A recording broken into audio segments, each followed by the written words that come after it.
Hi, I'm your host Noah Sweet, and welcome to the Sweet Space Podcast, Episode 7.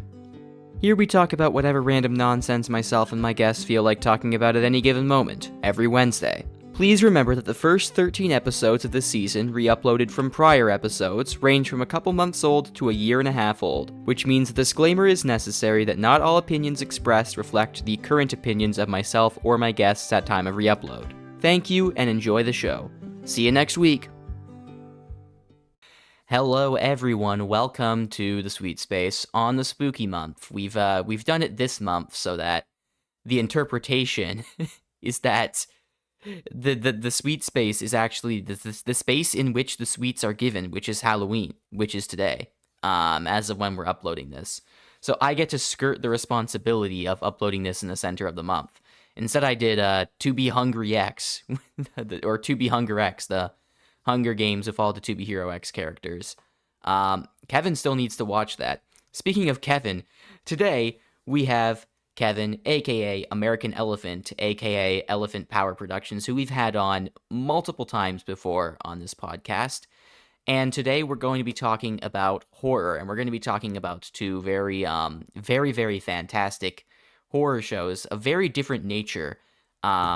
Midnight Mass and Over the Garden Wall. Now, both of these have been glazed to hell and back, and for very good reason, and we're going to talk about why we think that glaze is very well deserved. So without further ado, Kevin, you may introduce yourself and, talk a little bit about yourself, give a basic background to the people who haven't been keeping up with the lore and haven't seen the other podcasts. Go ahead, I'm unmuting you. I'm unmuting you now. Yeah, sure. How's it going? I'm Kevin Terbeek. I go by AmericanElephant. I'm a video essay creator technically, but more so I'm a animator. I haven't done a ton of animations for my channel yet, but I have been busy working on short film recently, so that's been a lot of fun. And yeah, on the side, I like to make video essays for a series called Kev Talks, where I talk about what I want to talk about. It's part of the whole brand. Speaking of a little self-promotion, just to get it out of the way, I will be posting the next episode of it on this Friday on Halloween. It'll be a Which is also the day top in which 10. this podcast comes out, incidentally. This is kind of like an unofficial collaboration. Yes, and I will be linking this when it drops in the replies of my Halloween video. It's a top 10 animated villains list, a subject that I'm very passionate about. I even took one time in college, there was an option for an elective called The Art of Villainy. It was a fun class where we got to talk about animated villains. I chose that for one of my, I think my second to last, or one of my last summer terms or classes. So that was a lot of fun. But because I'm passionate about the project, this is going to be my longest video now. It is just over an hour and 36 minutes long compared to my other videos, which are like half an hour or 40 minutes at most. This is a bit of a jump for sure.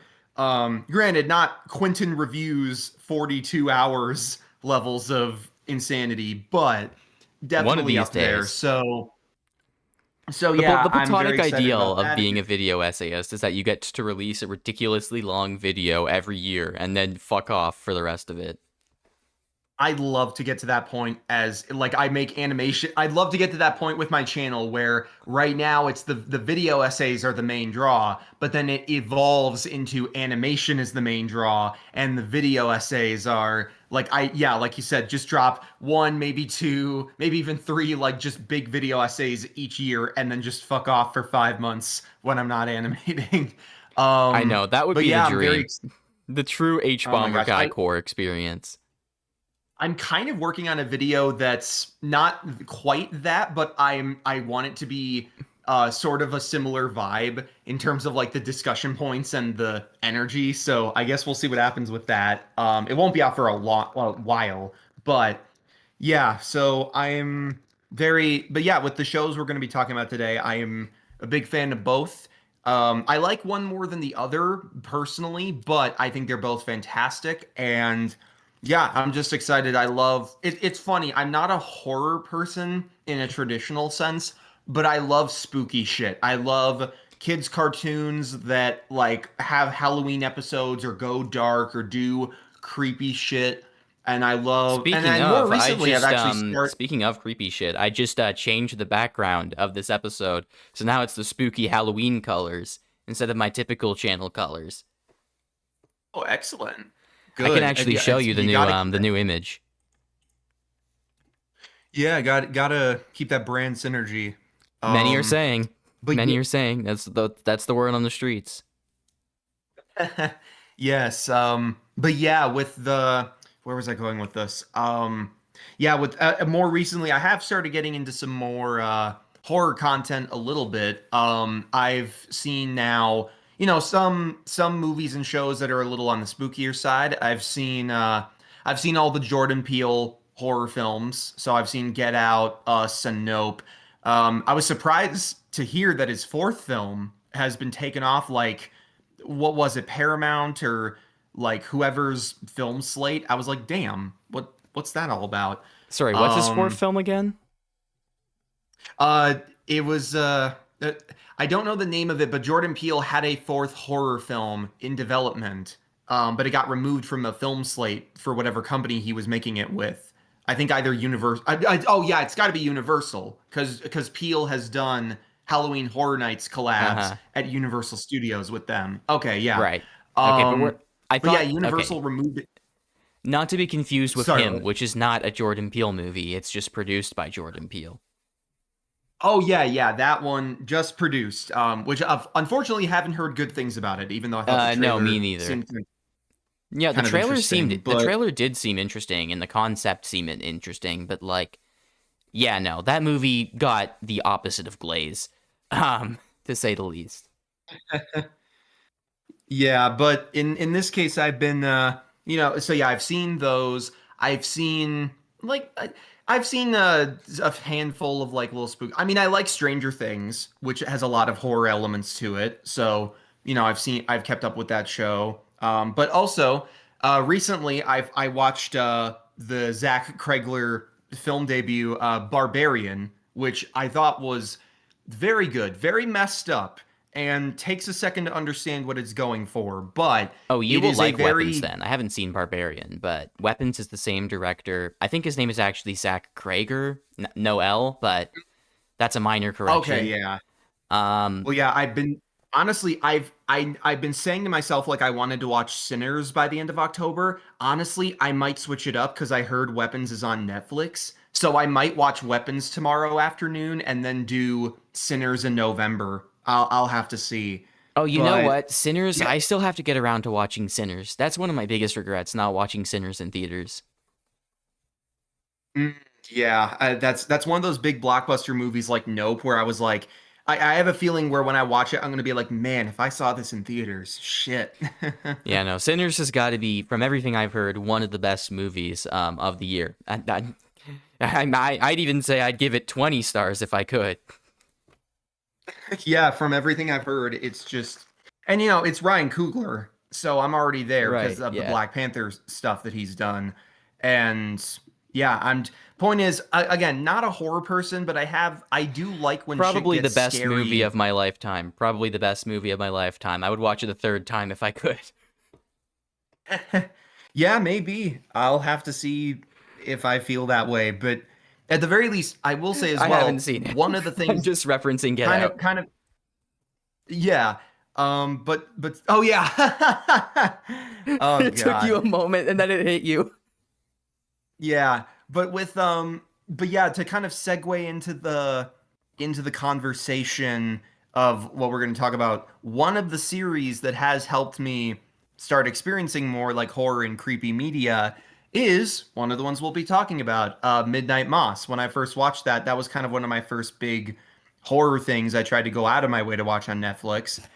I And love the pronunciation difference between like Midnight Mass and Midnight Moss because every time I hear Midnight Moss, I'm like, I'm just picturing like a bunch of moss like growing on a cemetery in the middle of the night or something. yeah. Like, I Yeah. mean, make a horror movie out of I, that. And now when I hear Midnight Mass, I'm gonna think Like of like, oh, just meat, like midnight moss is just like growing on your skin. That's a terrifying concept, actually. You know what? I made fun of it a Yeah, moment that ago, sounds but like that's low key. sounds like Goosebumps Monster Blood. Oh, You've heard absolutely. you've heard of Midnight Mass. Well, now it's time for Midnight Massive, and it's just like Midnight Massive. the shittiest ninja memes you can think of. That's awesome. I still find it so funny that the first time I heard about Ninja's fucking low taper fade meme was in an edit of it with audio saying like, the low taper fade meme is still like massive. And that was the first fucking time I'd ever heard of it. Like, what do you mean, Ninja? I've never heard of this meme, and you're talking about it like it's the capybara craze or fucking even 6-7 has had more of an impact, I think, than the low taper fade meme, which, to be That's fair, makes awesome. me cringe. You know what? It kind of. No, okay, yeah, it does. Same here, but I think it's funny in some senses because my mom is a French teacher. This is an interesting little tidbit. My mom is a French teacher. All of her students now say 6-7 because that's the craze. And she was like, "You only get to say this if you say it in French." So now everyone's like, "C set." That's good. Teach them something while weaponizing the brain rot. I'm in support of that, actually. That's really smart. Yeah, no, that is the right approach right there. Yeah. God, can you imagine what Germa has to put up with? Germa's a teacher, and I can only imagine dealing with Sometimes the I fucking forget brain. that. That's such an insane fact. Like, It's so funny too, because my way of finding out about this was that fucking clip where he's like, when you're in charge of a bunch of kids in a classroom, all you got to do is walk in and go, and then he just makes like a bunch of Morse code noises that I can't even how the recreate because they're fuck like does so Sherma high even do pitched. that? Like, how is he not like a famous voice actor at that point? I don't know. His vocal cords are really weird, He I guess, literally but sounds like he could be like the sound effects provider in an old Looney Tunes cartoon.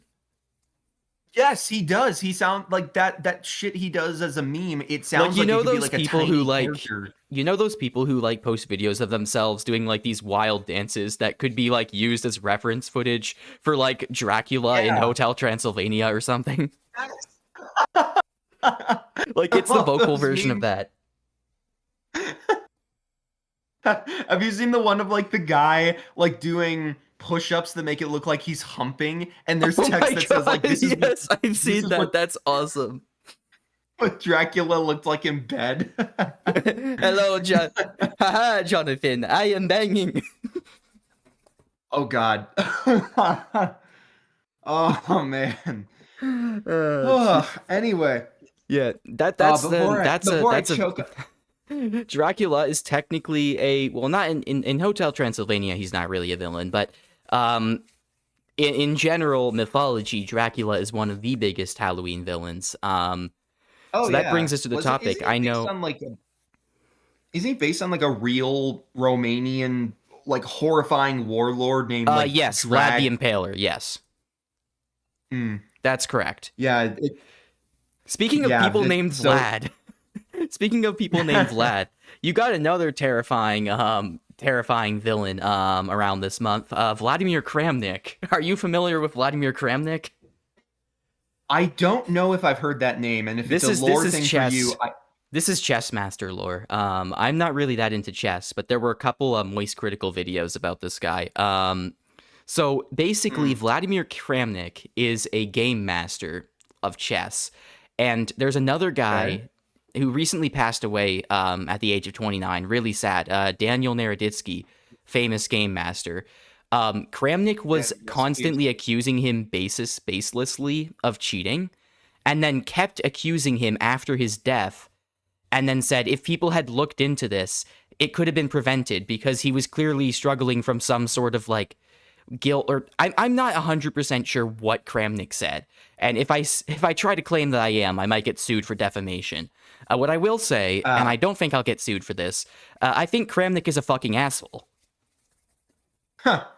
Okay. Because that's an Well, good to opinion. know. That is not a defamatory statement. I just think he sucks.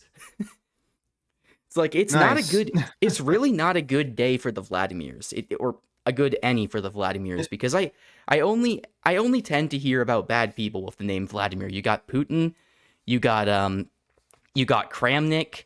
You got man. I mean, are there any good?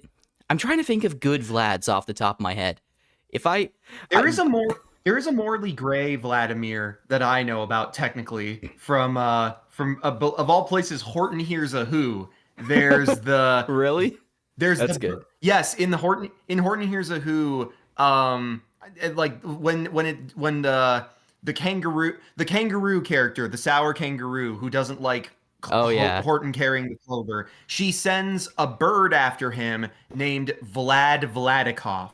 So that is technically a that's Vladimir. awesome. Mind you, in the movie, Vlad was just like doing a solid for a friend. By the end, he's like he's chill. Yeah, He's no, cool with it. he's good. Even though technically I think I he vaguely almost remember that. committed It's been ages since he almost technically he almost committed genocide by earthquake by dropping the clover out of the sky, but still it's right. it's something Yes. there. I mean, don't we all do that?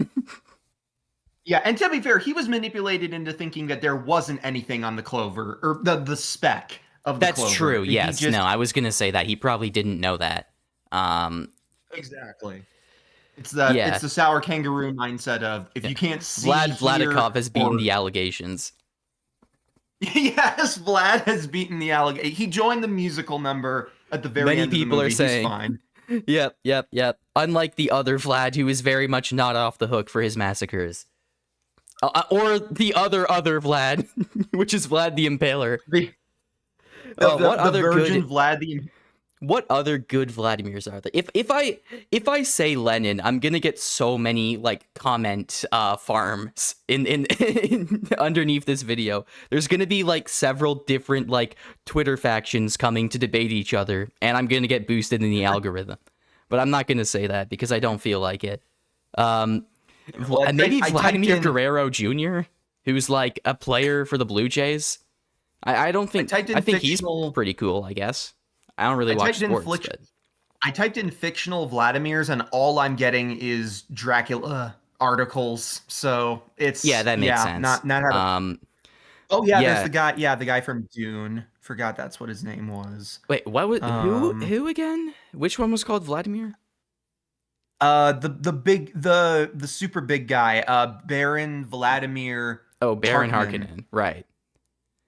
I like the idea that like 10,000 years into the future, or however long, I think it's 20,000, however long from now Dune is set, the name Vladimir is just still there, perfectly unchanged. Like, that's just lasted all this time. That's pretty great. I mean, I guess Paul also has, so, like, it's not that unusual. Looks like there's a cool UK sci-fi artist named Vladimir Menyukin, or Menyukin. Yeah, no, so I'm sure there's plenty of good people named Vladimir. I was just thinking of Vladimir Guerrero Jr. because the Jays have been on a generational streak over in Canada. I have been hearing about it endlessly in this household. I swear to fuck, my family, who is like entirely sports people except for me, have been raving about it for ages because we're Canadians. They're the only team we have. It's called the World Series, but it's just American teams and one Canadian team. That's it for us, and we haven't gotten this far since the 90s. Jays, America deserves to get its ass kicked every now and then, and I say that especially as an American, now. So yes, especially now. We seriously, please, somebody help us, please. We know. Don't get me wrong. There's more of us than them. But we're either too afraid or too stupid to do good shit. We need assistance. Anyway, but yeah, with I'm the emotional support Canadian of this of this podcast. Emotional support Canadian. I'm gonna use that.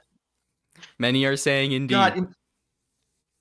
God, could you imagine if I introduced you that way to some of my friends? He's my emotional support Canadian.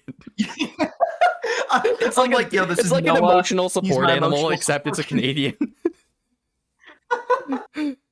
Oh my god, that's awesome. Yeah, you need to start doing that. And now I'm thinking of this joke from a Randy Feltface special where he's talking about like how he's so behind on the dates of a lot of his friends. So he does a bit where it's like, this is our son Jacob. He's a year old now, or he's 6 now, and then he goes, "Fucking didn't even know you were pregnant." That's awesome. Oh man, yeah, my dad said that he might not be alive for the next time the Jays get this far. That is how insanely rare this is. The Maple Leafs are still struggling. They haven't got. I say we as if I'm on that team. I'm not. I'm not even a sports player. It's actually scary how well that kind of parallels my family. My family The are Maple big Leafs, Cubs players. the And Maple Leafs like haven't when won the Stanley they Cup went to the since World 67. Series in I'm sorry, I'll let 2016, you go. my mother and her brother like went there to watch it at a family member's house, and it was like this amazing deal for that, especially because my grandfather was a big Cubs fan as well, and he passed away a while ago. So yeah, in a weird way, I sympathize and totally understand your dad's perspective on the Jays W's as of late. Yeah, no, many are saying word is in the streets. I saw a bus the other day where the tagline on the bus was just "Go Jays, go." It's crazy. That's what living in the Greater Toronto area does to motherfuckers. Like, the mania gets crazy when one of our teams actually wins. Of course, I'm very as I was curious to see. saying, the Maple Leafs have not won the Stanley Cup since literally 1967. Like, it has been Damn. almost 60 solid years. And I'm not I gonna, wonder I'm not holding out hope for that to change. That's our hockey team, by the way. sports energy. I've only been in Colorado for 2 months now. I wonder what the sports energy is going to be like if a sports season comes by. I don't know the teams here really because I'm not really a sports person, or at least a competitive sports person. Like I'll play like tennis and baseball every now and then, but like actual competitive stuff is not really my scene. At the very least, I do know this. If we got enough sports fans, we Americans could probably take back this whole country. If we could bring like the No, same that's fucking true. That's energy, true. like dude, have you seen those Side Talk NYC videos of Knicks fans like freaking the fuck out when they win and just having the craziest street parties ever? They'll just be like grabbing microphones, swearing up a storm, talking so much shit against Miami. One of my absolute favorites is a dude who went up to a microphone and said, "Yo, I want to thank Cuomo." Psych! It's so That's New Yorkers awesome. are amazing. Yeah, When they New get shit Yorkers are right. some of the best people I've ever seen when it comes down to it. Yeah, they're also In fucking some crazy ways. when it comes to sports. So Yeah, we need that more New makes complete Yorkers. sense. I think if you're going to start like a sports revolution, you want to have the Celtics as the soldiers, the Commanders as the, well, you figure, Yeah. and the Saints as the people who build the state after the fact.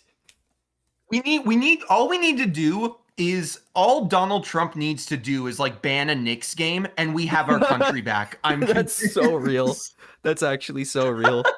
Like the moment he touches the sports, he's gonna be fucked. Oh yeah, 100%. I hope so, frankly. That'd be amazing. Because something stupid is gonna be what and like puts it That's over what the edge. And I Mamdani can't has to do if he wins. Like if Trump like threatens to like deport him or some shit, which a lot of people in my circle are saying that he might. Like imagine he's just like, you have to go through the Knicks to get to me, and then it's just like a Mexican standoff. Like Oh my god, that'd be the the best thing moment ever, he pulls the dude. trigger, it's just like the We end know of his entire we regime. know Americans we know Americans are capable of stupid shit like It's like a stupid shit fucking that's JoJo toppling battle governments. where like he's like outsmarting the president with like chess moves. Oh my god, I'm now imagining like like an army in the style of like Avengers Endgame, but it's like New Yorkers, specifically Knicks fans. Then you mix like all the other protesters, and then you add in the people in like Yeah, animal you can't forget suits. about. Like Yeah, I was about to bring up the frog. yeah. God, fuck it. Owen Dennis was the creator of Infinity Train was ahead of his time. He calls himself frogs and hats on his on his platforms. So Yeah, he don't was ahead of forget the that the curve world without was even. saved. That the world was saved by frogs in Amphibia. So like they were also ahead of their That's time. true. That's also true. Yeah, Amphibia Amphibia continues to be based Also 100%. specifically California, which is probably one of the states that's being clamped down on the most. So like if that Yeah. energy could be replicated in New York, we get the fucking frogs Shit, from Amphibia. Yeah, keep that same fucking energy. I'm I all think for Hop it. Pop could solo Trump. Well, solo implies Oh that my he could god, beat dude. more than one battle, so I'd say he could solo Trump's entire cabinet. We know he's capable of at least making it in a boxing ring, so there's no way he can't like throw some Oh yeah, shit you're at that right, and idiot. he's and against elected officials too, because he was going up against Mayor Toadstool. That's true. Yeah, he did go up. Hell, Mayor Toadstool would be better than Trump at this point. Yeah, he's a bit Yeah, greedy, but Mayor like, Toadstool had a redemption arc. yes, exactly. So He there's became clearly Comrade avenues there. Toadstool. Anyway, shall we finally get to Yeah, discussing the shows? we should. Speaking of animated shows with a very nice vibe, although I would Yes. say they have different vibes, but they're still both nice vibes for the most part. We should Hmm. probably get started with Over the Garden Wall. That's the one I've watched most recently, and it's the one that you probably have the most memory of, if I'm not wrong. Yes, I've definitely I've watched the show multiple times now for sure. I watched it when it premiered, and I've rewatched it every like fall, at least these last 2 years, including this year now. So yeah, definitely fully memorized with Over the Garden Wall. Just finished rewatching it last night actually with family member. So all good on that front. Yep. Well, it's a very easy rewatch too, considering how short it is. Like I imagine it wouldn't be hard to like if I wanted to rewatch the other one, Midnight Mass, it would take a little bit of it would take a little bit of time because the episodes of that are so long. Like one episode of Midnight Mass is basically half of Over the Garden Wall. Yes, correct. Yeah, it's a very different in terms of a lot of factors for both like the target demographic, the length of the episodes, even Yeah. the genre a little. Because I'll say I think I wouldn't consider Over the Garden Wall. I think it is in a way it is technically like it is a spooky series, but kind of in the same way that Gravity Falls is, where it's I a wouldn't balance of classify it like as outright horror. I do think it has some horror elements, which is why we're even talking about it on this podcast. But I absolutely. wouldn't classify it as strictly horror.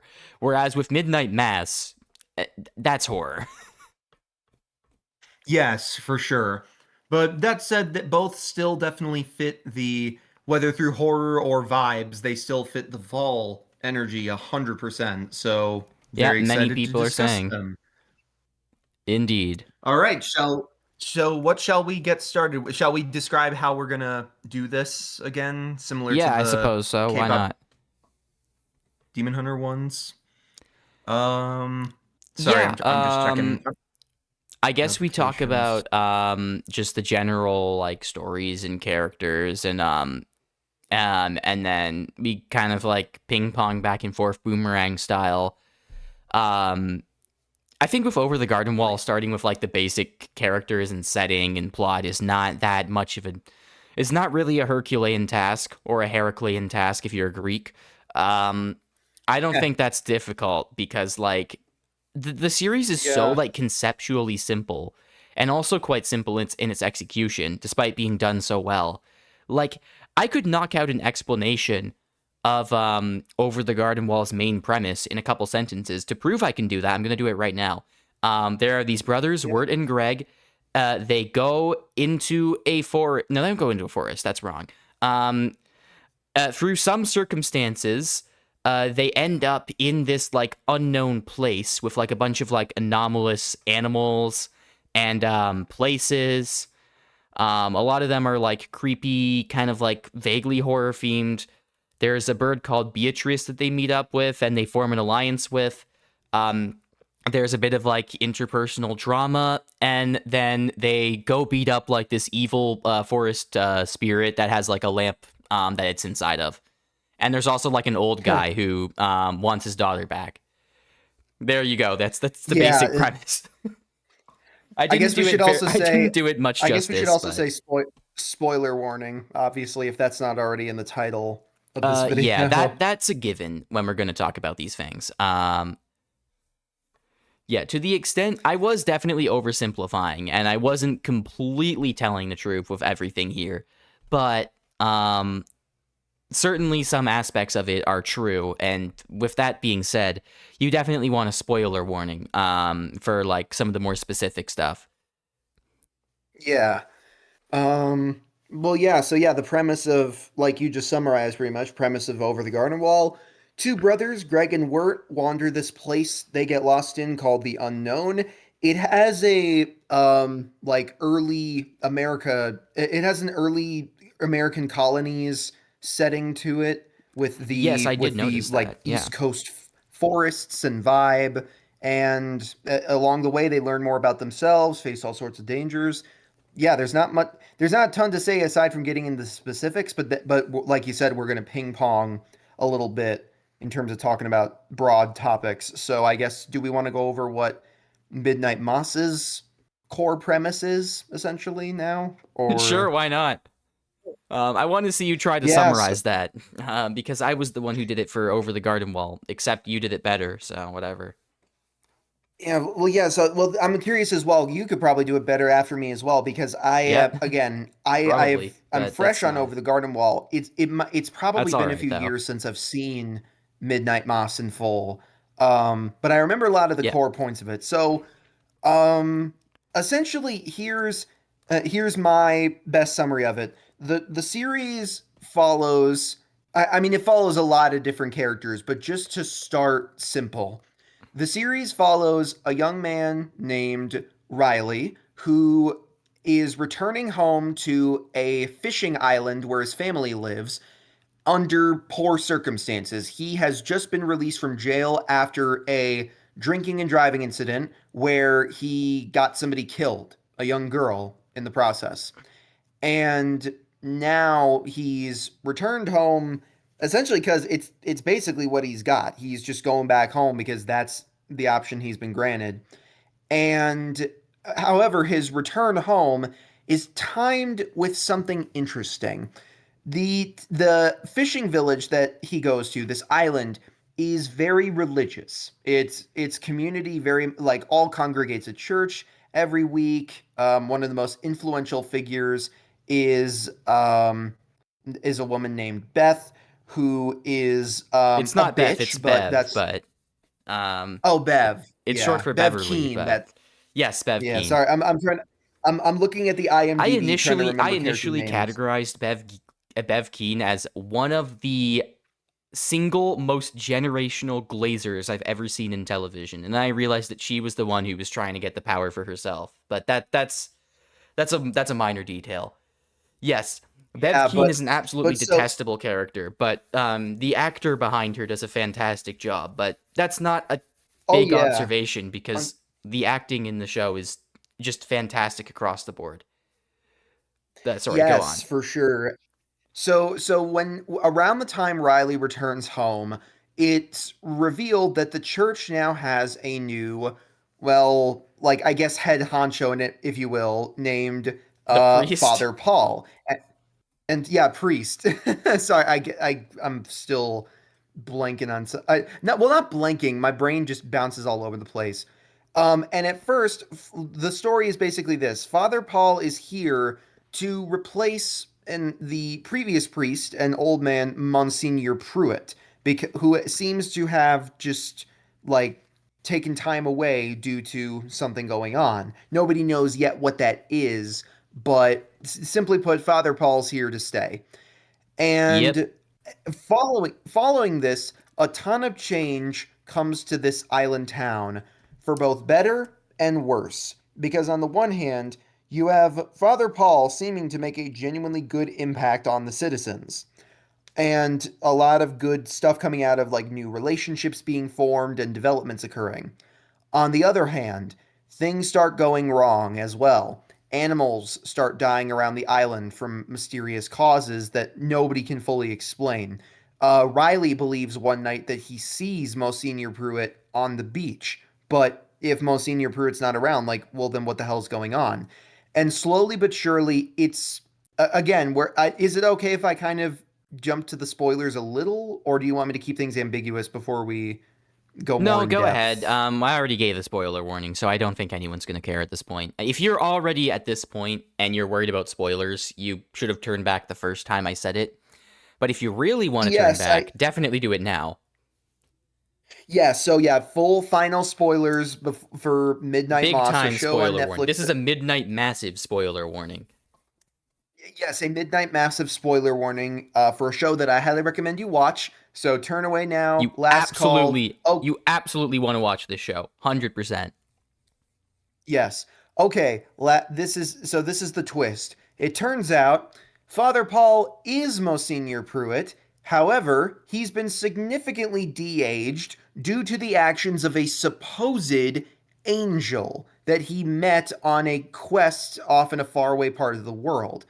However, because of the angel's behavior with how it purifies its victims through draining their blood, it's also easy to say that this angel is basically a vampire. And it's revealed throughout the series that Father Paul is trying to guiltlessly turn the people of this island into vampires over to his side, as he believes this vampire to be like the angel, a true angel from the Bible, due to his experience with it and how it restored this life for him. Obviously, though, there's a lot of problems with that, mainly how not only has Father Paul been killing cats on the island and draining their blood to sustain himself, either that or the angel has. I think So it was that's the already a big angel. problem. Because they Okay, showed yeah, that but they showed that Paul was very very very reluctant to actually start eating people. In fact, like the first time he did, which was Joe Colley, like he genuinely didn't know that he was going to do that. And he seemed surprised at the craving. Um like yeah, he yeah, did not intentionally kill him. Well, I guess he did, but like in the beginning he never intended to. It was very much a spur of the moment temptation thing. And it's implied that he was very like hesitant about like the whole process of eating and killing things. Um I'm pretty sure he yeah. never Now, actually became like a full-on vampire until like that moment that he like died and resurrected at the end of episode 3. Or maybe I'm wrong about that. Maybe it was all the way back in that cave when he first became Father Paul, I suppose. It's I guess it's a bit up for interpretation. I might have to do a rewatch, but the point is, I don't think it was him who was killing the cats. I think that was just the angel. okay, yeah, but okay, yeah, good to be reminded of that. But yeah, so Well, I essentially, shouldn't call it an despite angel. Paul's That best, motherfucker is a demon. I'm not even oh religious, but yeah, that motherfucker is not an angel. yeah, I don't know who I sent wouldn't it, even but it is not God. yeah, I don't even think I think it's more interesting if the angel deity, quote unquote, isn't even. I think it's more interesting if it isn't even religious. What if it's just something else entirely Yeah, a friend of that's mine had that co-opting this? interpretation. Yeah, I would agree with that as well. Um, My but That's yeah, my literal through read. this Yeah. through Sorry, the go on. framing device of this religious island, we learn a lot about the different people that are present on it, and a lot of their struggles end up either culminating into the fold of or time well with the climax of the show as Paul and Bev in collaboration with this demon begin to spread, or vampire in my case, I'm going to call it a vampire, spread their influence a lot more over the island to essentially create a new, a new perspective on the world, and not necessarily to create like a master race, so to speak, but there's undertones there, I'd say, with not only Bev, as she's a racist and Islamophobe, but also, the whole like blood thing. It's interesting. Vampires are compelling villains, I feel, because when you think about it, under the right circumstances, the whole like, turning into a vampire thing and making other people one with them could have elements and overlaps with like, villains who believe in superiority and master races and all that, similar to the Nazis or other fascists. But at the same time, the whole thing with vampires is that they're impure. Their blood is literally infected and tainted by sometimes it's a vampiric virus, other times it's just a curse. But it's Plus, the interesting how master there's race kind of doesn't even survive sunlight. That's a problem. Like, Exactly. Yeah. So how are I you going to think be the I like master race if you can't even get your vitamin D? Like, right. So it's a bit of a I think problem. there's some interesting contrast there of how these like threats in this case try to spread their influence but are also so weak and vulnerable as they do despite the danger that they can bring about. I find that very compelling. I already liked vampires as a kid, like as a concept for monsters, but now that I've gotten older and understood that kind of like paradox of like the power and yet the impurity of them. I find that so interesting to consider, and it's reflected well through this show with how it merges it with certain religious ideas. But yeah, Oh, that's basically absolutely, my yeah. summary of it. It lingered on a bit there to brand about vampire symbolism, but that's essentially the show. It's the lives of these people on a religious island, a religious fishing island, as their whole town unknowingly becomes the victim of a vampiric threat under the guise of religion, in a sense. Yeah, it is. Despite some, It's such an interesting story, and the way it all plays out, there's like so many moments in Midnight Mass that actually had me floored and like also stressed to yeah, hell and back. It is really effective like horror in terms of tension. And not just in terms of the actual scares. It's like whenever I see like certain characters interacting, my first thought is like, "Oh, who's getting out of this alive?" Like if I see a character I like right. on screen, because this show is not afraid to kill off characters. And you know that you feel that midway through, very much so. Especially toward the end, there are no limits to who can be killed off in this show.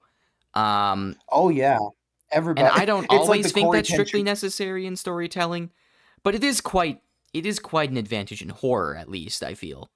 Um, Yeah, like a it's genre like that the Cor- basically relies on tension, both it's narrative like the and Corey you Kenshin. know fear wise. It's like the it's like the Corey Kenshin quote. Everybody dying, me included. Yep, Oh that's shit, about right. my mic finicky. But But yeah, there we go. All right. now we've more or less outlined the premises of the shows. I'm gonna start by talking a little bit about Over the Garden Wall, and what I thought of Yes. it. Really, really, really good show. It's interesting because it's so short and so self-contained. And I don't usually watch shows like that. I typically watch shows that have like long-spanning narratives, or I get involved in stories with long-spanning narratives, because I want to have like a bunch of build-up and a lot of payoff. I want to go on long experiences that last for like a while. Like I'm very, very slowly reading One Piece, for example. I'm reading the Wheel of Time books, which are absurdly, stupidly long. Um, and then you have this show, Over the Garden Wall, which its animated counterparts at the time, even like Gravity Falls, which is kind of in a similar vein to it in terms of like style and humor and like presentation, I suppose. Even Gravity Falls is still a much longer show by a factor of like 8, I think, at Yeah. least, because it's got 2 whole seasons, each with 20-minute full-length episodes, about 20 of those episodes per season, whereas like Over the Garden Wall, um, that has 10 episodes, each of which are like 12 minutes. You could knock out the entire show in 2.5 hours, and I did in one day, Yeah, and I exactly. am really That's happy with it. It like I completely understand why this one has such a cult following. It's such a simple story that is told so effectively, because you just have these two kids who are wandering the unknown. And it works because you get to know what their deal is midway through. Like Wirt explains to Beatrice the bird, who's actually a human who was cursed to turn into a bird along with her entire family, which is just kind of that's just kind of a thing in Over the Garden Wall. Random stuff like that. yeah, Um, Wirt basically explains he feels a bit of a disconnect from Greg because Greg is actually his half brother. Greg's dad is actually Wirt's stepdad because for whatever reason, I don't remember if they said that his dad died or if he just divorced his mom. That seems more likely to be the answer. For whatever reason, Wirt's mom got remarried to a different man, who Wirt has difficulty accepting as his stepdad. So he also has a bit of conflict with Greg as a half brother. Now he obviously still cares for Greg a lot, but like there is a bit of a disconnect with them, and I think the unknown as it's presented in the show is almost used as kind of a metaphor for like the new waters that these two are wading into. Because like at least in Wirt's case, he has to get used to like a whole new like father figure, and like a brother who's like only his half brother. Like these are all True. very uncertain waters, and him wading through them is reflected almost in a very literal sense by like him and his and Greg wading through this kind of like weird, old style Americana type place with all these like difficult to understand and comprehend concepts. And I think that metaphor works even better because a lot of the concepts that they run into seem at first to be very alarming and scary, and then through like the solutions they come up with to solve these conflicts. Like for example, there's the episode where like there's the school where they're trying to teach all the animals, and then there's the gorilla, and the woman is devastated about her long lost lover, the teacher, and then they reveal at the end that the gorilla is actually just the teacher's husband or lover in a gorilla suit who got a gorilla suit on once and couldn't take it off. So now he's just been going around terrorizing people because he hopes that someone will beat him up so that they can unveil that it's actually him, which is exactly what happens. And even in the same episode, you also got like the seemingly evil, rich father of the teacher who wants to shut down the school. But it's also revealed that he isn't that bad because his concern is just that he doesn't have the money to support his family or his daughter if the school doesn't run the way he expects it to be run. And Wirt and Greg come up with a solution to that as well. They create like this fundraiser event, and he ends up enjoying it. So he goes from a villain type figure to just kind of a chill guy because they find a resolution. In the pumpkin episode, there's like a whole ass like town of like animated skeletons. Well, everything's animated in an animated show, but I mean like animated as in they walk and they move. Sentient skeletons who wear pumpkin costumes called Pottsfield, and Wirt and Greg walk into Pottsfield. They get acquainted with the Pottsfield people. They break a few minor laws, so they get sentenced to manual labor for a few hours. At some point, they believe they're digging their own graves and they're going to be buried for their transgressions. That turns out to be a misunderstanding. They run away, but in actuality, the skeletons were not going to do that to them. And of course, you keep going and going and going, and throughout this adventure they have, you run into more and more situations where they think they're confronted by something that they can't understand, can't wrap their head around, can't possibly overcome, and then by being there for each other and having meaningful relationships with the people around them, they end up solving the situation and revealing that the thing they were worried about wasn't really that bad in the first place. It was always something that they just thought they couldn't understand because it looked scary at first glance. But once they pushed through it and they persevered and they stuck with each other, it became a whole lot less scary. It's like when you're walking through like the abandoned section of your house and there's a dark closet and you don't really know what's behind that closet, but you flick on the light bulb because you're brave and maybe you have a family member there to help you. And then when the light casts in the room, you realize it's not that scary. There's just a bunch of clothes here. Definitely not an evil moose demon. Reference my previous podcast episode for that. Yeah, and I really like, and now that you talk about it, it in hindsight, it makes sense to say out loud that Over the Garden Wall is a coming of age story. Now that I hear the points made about it spoken more, I agree with that more because when you mentioned the whole angle of Wirt getting used to this whole new stepbrother situation, and just the frustrations of that and being disconnected from both a brother younger than him and a new like father figure technically. Whether he knew his old one or not, I don't know for sure. The show never says is if his mom divorced her or his mom divorced his dad or if he died. But yeah, the whole angle of that's a great way of looking at it. Yeah, the unknown is essentially, well, I'd say it's two things at once. It is both it's in a way it's a metaphor for life in a sense where yeah, exploring these things that seem uncanny or unnerving or not what they seem at first and coming to understand them better for both better and worse. Whether those things actually are scary and dangerous or whether There's or the other not example of the two they're rich people, the fake uncle and then yeah, the woman who's his business competitor, where like they're both yeah, convinced that there's a ghost, and then through Wirt and Greg's intervention, they realize, oh no, their mansion is just so fucking big that it intersects, and they don't even realize because they haven't been to each other's corner of the mansion. So whenever they see each yeah, other, they just think that the other one is a ghost, which is A, hilarious, and B, yes. genuinely heartwarming.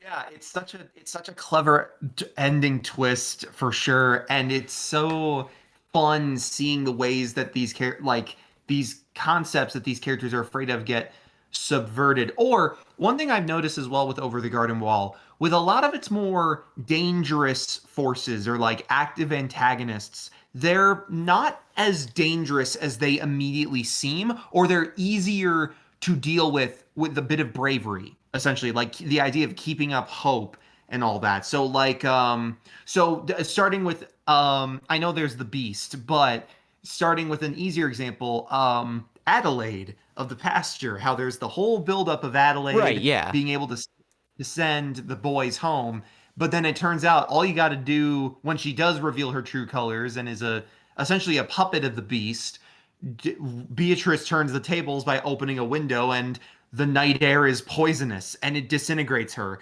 It is, and I find that It's very like funny an as well because evil that's one thing I inverse really, vampire situation. right. It's in fact it's kind How of would funny Adelaide because fare in Midnight Mass? oh Christ, she'd be It's like an fucked opposite. after It's like that. there's like a Mexican standoff at like Adelaide and like the vampires would be at like a Mexican standoff like during sunrise or sunset. It's like it's just a matter of like which side are the like which side is gonna like be affected first. Like can Yeah. like can Adelaide how do I explain this in a way that's funny and also gets across the idea I'm trying to put down? Like, imagine that the sun is just rising, right? And the vampires are. I can't explain. Okay, I'm trying to think of how this would work conceptually. The thing is, um, right. Um, I guess it doesn't really matter because if Madeline wants to win, she could just camp. She could basically Right. just camp Yeah. What? inside her house during the night and then just come out at daytime and the vampires would already be gone, and vice versa. The vampires could wait until sunrise, or no, sorry, they could just camp out in a building until sunset, and then lure Madeline out or something. Like, it wouldn't be like a Mexican standoff really, because there's no point at which both of them can survive, because one of them is Correct. affected Yeah. by the night air and the other one is affected by the sunrise. I guess maybe in Madeline's case, it's just the air in general. So, like, Madeline has to stay inside at all times, which I would Right. guess makes the vampires the winner. That and the I fact there's did a whole actually army of them. I was watching, I think, like a reaction video or looking for Over the Garden Wall stuff online. I did find out apparently the whole like night air is poisonous thing, that was apparently a superstition among like either some old ass Europeans or American settlers or something. There were weird, it was just one of those weird ass like how does the world work things that they probably used to explain something with an easier explanation than they thought. Right, And yeah. it's one of the things I love about Over the Garden Wall is that it 100% operates on like Grimm's fairy tale logic, where it has a lot of like weird encounters and deities and beings that seem so scary and terrifying, but they have these weird rules regarding them. Like again, Adelaide is the witch of the pasture who can manipulate string and tries to fill people's heads with wool so they'll be mindless sheep, but she's defeated by a simple opening of a window at night. Or another one of my favorite examples, episode 7, the storyline with Lorna and Auntie Whispers. Oh, that's a good one. I think that's yeah, I love the. I think it's kind of funny that Auntie Whispers never just considered, oh, why don't I just use the bell command to just get the evil spirit to fuck off? Like, she never considered that would be a possibility. Exactly. And it's one of those things where I think in a show that now was I'm just more imagining grounded in now I'm just imagining that like Auntie Whispers just fucking hits the evil spirit with like the low tier god monologue. Your life is meaningless in my Lorna. You serve zero purpose. The ringing of the bell commands you to kill yourself now. That's awesome. That would be insane. That's but so yeah, peak. with Auntie Whispers, yeah, and that's also the fun stuff of like you see this crazy Auntie Whispers. I think is one of the best subversions in the show because her design is so overtly creepy. She doesn't look like, what would be considered a stereotypical normal old person or aunt in that time. She has these weird, almost nun-like attire. She has this large, very wide-eyed face. Her teeth almost look like wood chips or splinters, and they're jet black. And one weird difference me and my mom noticed, like her hands are not the same skin tone as her face. So it looks really creepy and unsettling. And it sounds right, and given that she'll eat those turtles that they have around, those black turtles. So the idea of like her being the devourer and the which is crazy, by the way, because turtles have like harmful bacteria on their fucking skin. Yes.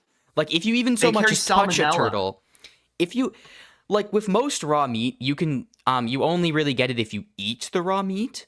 Because I mean, like if you cut it out of a chicken and then touch it, you're gonna get salmonella. But like if you just like touch the outside of a chicken, you're fine. If you touch even the outside of a turtle, a live turtle, you could get sick if you then touch your face without washing your hands. 100%. Yeah, in fact, it's terrifying that Auntie Whispers can just scarf down these fucking things. She has built up an immunity. Mind you, she's not just scarfing them down; she's sucking them out of their shells before crunching on them because she takes the intact, empty it's like shell. fucking pistachios. Yes, so she's literally sucking on the diseased shell of the turtle. Like, holy shit, that is terrifying. Yeah, I also want to mention, if you've ever heard of the tale Hansel and Gretel, which is like old German folklore about like kids being lured out. I mean, I'm sure you've heard of it. A lot of the designs of the witch character who lures out Hansel and Gretel are also common design features that are kind of replicated by Auntie Whispers. So that seems like a very deliberate choice to almost reference that kind of thing with Auntie Whispers. You immediately get the feeling that she is not to be trusted whatsoever. With her very conventionally creepy design. In a way, actually, yeah, it's sort of like an echo of the story because the show also does the whole Hansel and Gretel thing in episode 1 with like Greg leaving the candy trail. Only in this case, it's like a bigger demise and all that. So it kind of echoes that, but it's not quite the same. So yeah, it wears its fairy tale inspirations in a lot of areas on its sleeves, but it also does new stuff that feels in line with what it's going for in this setting, but is also different. But also speaking of the setting, so there is another view of Over the Garden Wall that I do kind of want to discuss. I mean, do you have a preference regarding like discussing individual characters first, or like thematic ideas? Because I do kind of want to discuss what the unknown, like what I think it is, as a location, given what the show gives us. But at the same Well, that's time, relevant. you know, That's relevant to the characters as well. Because as I said, okay, I interpret the unknown as being, at least in part, a metaphor for the internal struggles that Wirt and Greg are going through. Yeah. interesting. Yeah, so I mean, I I already view it made my partly case that about that. I already made my case about that. How like a lot of these things can be interpreted as like scary things that become less scary once you illuminate them, and that can be applied right. to a bunch of different things. Like Wirt thinking that it's too scary to get over like this whole like stepfather thing, and half brother thing. He's not used to it, but like the more time he spends with Greg, he's like, you can tell that like he's starting to develop in terms of like his outlook on that, and he starts to kind of conquer his fear. And in the end, like you can tell that like the bond between him and Greg is completely ironclad. Like those are brothers. They Yeah, would probably die. for They would sure. probably fight side by side in Stalingrad, in World War II if it came down to it. Yeah, but I will also say, so one other way of looking at the unknown that I and a lot of other people have kind of, I guess, subscribed to would be the word, maybe not.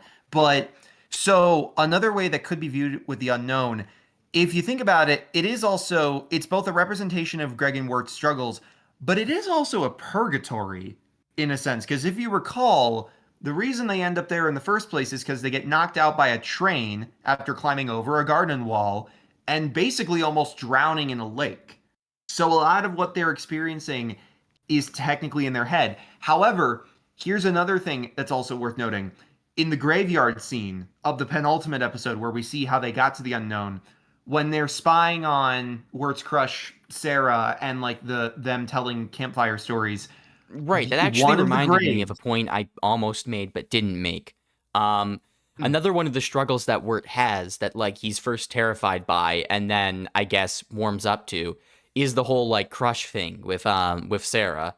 Because you see in that yeah. backstory episode, he's completely like he is like completely embarrassed about this entire thing. He's got like this whole like this tape that he wants to give to Sarah that confesses his feelings, but like he's also super embarrassed. He thinks Yeah. that Sarah's gonna listen to it with like the other guy that she's hanging out with, a guy named Jason Jason. Thunderberger, which by the way, I really like the way they did Jason Thunderberger because he's such a double subversion. Like you hear that name and you Yes. basically imagine like a typical jock character who's like the average rival, like love interest in like every 80s movie, like every kind of movie. I feel like Over the Garden Wall has an 80s aesthetic, even when you see what the world that Wirt and Greg came from looked like. Like the cars seem not True. decidedly not modern for like a show that came out in 2014. So that's where I'm basing that from. Um, Yeah. but if we imagine that a lot of these characters follow 80s archetypes, like you'd imagine Jason Thunderberger is like the jock type character. Um, but like you actually see Jason Thunderberger in that episode, and like he's a short king, and he's got like an unconventional voice, where he's Oh like he kind yeah. of talks with like a lisp. It's like um, there's nothing wrong with it at all. It's just you didn't expect that from what you were being primed to believe about Jason Thunderberger. So at that point, when you see Jason Thunderberger, you then think that the idea is going to be that Wirt was completely wrong to be jealous of this guy because he's actually a complete loser who could not possibly get a girl. But that's actually also a subversion because it turns out that despite these unconventional qualities, Jason Thunderberger is extremely popular. Like he is widely recognized as like the big deal. Like a lot of people crowd around him and they're excited to be spending time with him. Now, it is true that Sarah isn't really into Jason. She seems to reject like him holding her hand too long in one scene, but it's still really funny to me that like they intentionally made Jason like an unconventionally attractive guy, and then they made people Yeah. like him anyway. It was so funny when I watched this with my mom and we got to that reveal. I remember like holding back a laugh when he first showed up she looked over to me briefly and she's like, "That's the guy," and I was about to lose it because it was Yeah, but just it's even such better that people legitimately like him in canon. Like, he's actually yeah. popular. Right. It's just such a fun reveal altogether, and I love like the design is appropriately like bizarre and different. The voice is yeah, so unconventional. It's just such yeah, it's such a great twist. And yeah, that whole stuff with Sarah is just it's good stuff. I like it's just so fun but also so almost like cringy seeing work just be this insanely anxious mess over someone who it feels like would probably like him back if he just got the bravery figured out. I know, right? Um, It's like, instead of like, yeah, like, yeah, you're right. I mean, like, if he just like straight up asked her out instead of like giving up on himself midway through, like, I feel like he would have been in such a different situation. Because of his own lack of self-confidence, he ends up in this situation where he thinks he's going to be like laughed at by his crush because she has the tape recorder that he recorded his tapes on. And he thinks that she's going to listen to it with Jason Thunderberger, and they're gonna laugh at him, and that's the moment that Wirt becomes Heisenberg. yeah. Yeah, I also like how The a fact side that he has a detail that I similar just name to remembered this. Walt makes that makes me laugh even funnier at that joke in my head. I was prepping this the entire call. Oh God. My apologies for not hyping it up more with my laughter then. Oh, that's But perfectly yeah, fine. another thing, a small detail as well, but one thing I really have to shout out with this show, by the way, the voice cast is fucking crazy for this series. You Yeah, got right? Il- Elijah you Wood is got a Wirt. How? then you got Christopher Lloyd from Back to the Christopher Future Lloyd? playing the yeah, he was the woodsman. He Doc Are you Brown was for the real? woodsman. The Oh yeah, that credits was flash him. by so fast in each episode that I genuinely didn't see the names. Like, Right. It's there's also yeah, what are some of the others? So we have a kid named Colin Dean who played Gregory. Melanie Linsky played Beatrice. I don't know all these people, but I still want to list them off. John Cleese was Quincy Endicott. So that's a good choice. no, that is Emily that is basically John Cleese if he was an aristocrat in Interesting. purgatory. Interesting. Like, that is a Yeah, very apt casting. Emily Brundage plays Sarah. I'm checking. Oh, I guess I was wrong. I thought she was the voice of I thought she was the voice of Eileen from regular show because they sound super similar. I guess not. It looks like she's more of a yeah, she's much more of a writer than an actress. She's written for like yeah, a lot of kids shows. Star, Powerpuff Girls, Amphibia, Hilda, Amphibia. Now DC. that's a deep cut. We've never referenced that Yeah, before. she did a story segment on the episode Girl Time, looks like. That's an interesting But full yeah, circle moment. yeah, but and then for the others we got Shirley Jones as Beatrice's mother, Sam Marin as the hay wagon driver that goes like, "Oh, the beast is Oh, upon me." I want to know who was Um, Fred the horse. Fred the horse is such a he funny character for being in 2 episodes. Like, was him played tagging by along him tagging along in the Quincy Endicott episode was just so fire. He had so many good lines in that for like being a random side character. Greg, Fred's a horse. He can do whatever he wants. I want to steal. That's so peak. I also like the moment where like they suspect Quincy Endicott is like an insane murderer, and Fred's like, "Oh, nothing's Oh going on yeah, here," and then whispers to Greg, "Yeah, this guy's a murderer. We gotta get out of here." exactly. But yeah, so Fred the horse was played by writer and actor Fred Stoller. So he's So also they got an named actor. Fred. Yeah, and I'm gonna be oh disappointed shit, if I find yeah, out this guy isn't a real he's had like horse. I remember now. Yeah, this guy's had tons of like voices in some cartoons I really like. He's yeah, he's been in let's see, Adventure Time, Modern Family. I know that's not a cartoon, but I just wanted to throw that out there. Clarence. I know he plays a really funny character on the Penguins of Madagascar cartoon named Fred the Squirrel. That's two Freds. He's Oh my played god, two it's Freds. his MO. Eventually he's gonna have eventually he's gonna be every animal, and he's just gonna be called Fred the blank animal here. He's played Fred the Squirrel in Penguins. He's played Fred the Horse in Over the Garden Wall. Yeah, he's been on other stuff like Central Park, Summer Camp Island. He's collecting the animal roles like fucking Infinity Stones, bro. I forgot. There's a great episode of Moon Girl and Devil Dinosaur where Devil meets like some Marvel animal sidekicks. One of them is one of Thor's goats from Love and Thunder, Tooth Gnasher, and he plays Tooth Gnasher. That's awesome. In that episode, yeah.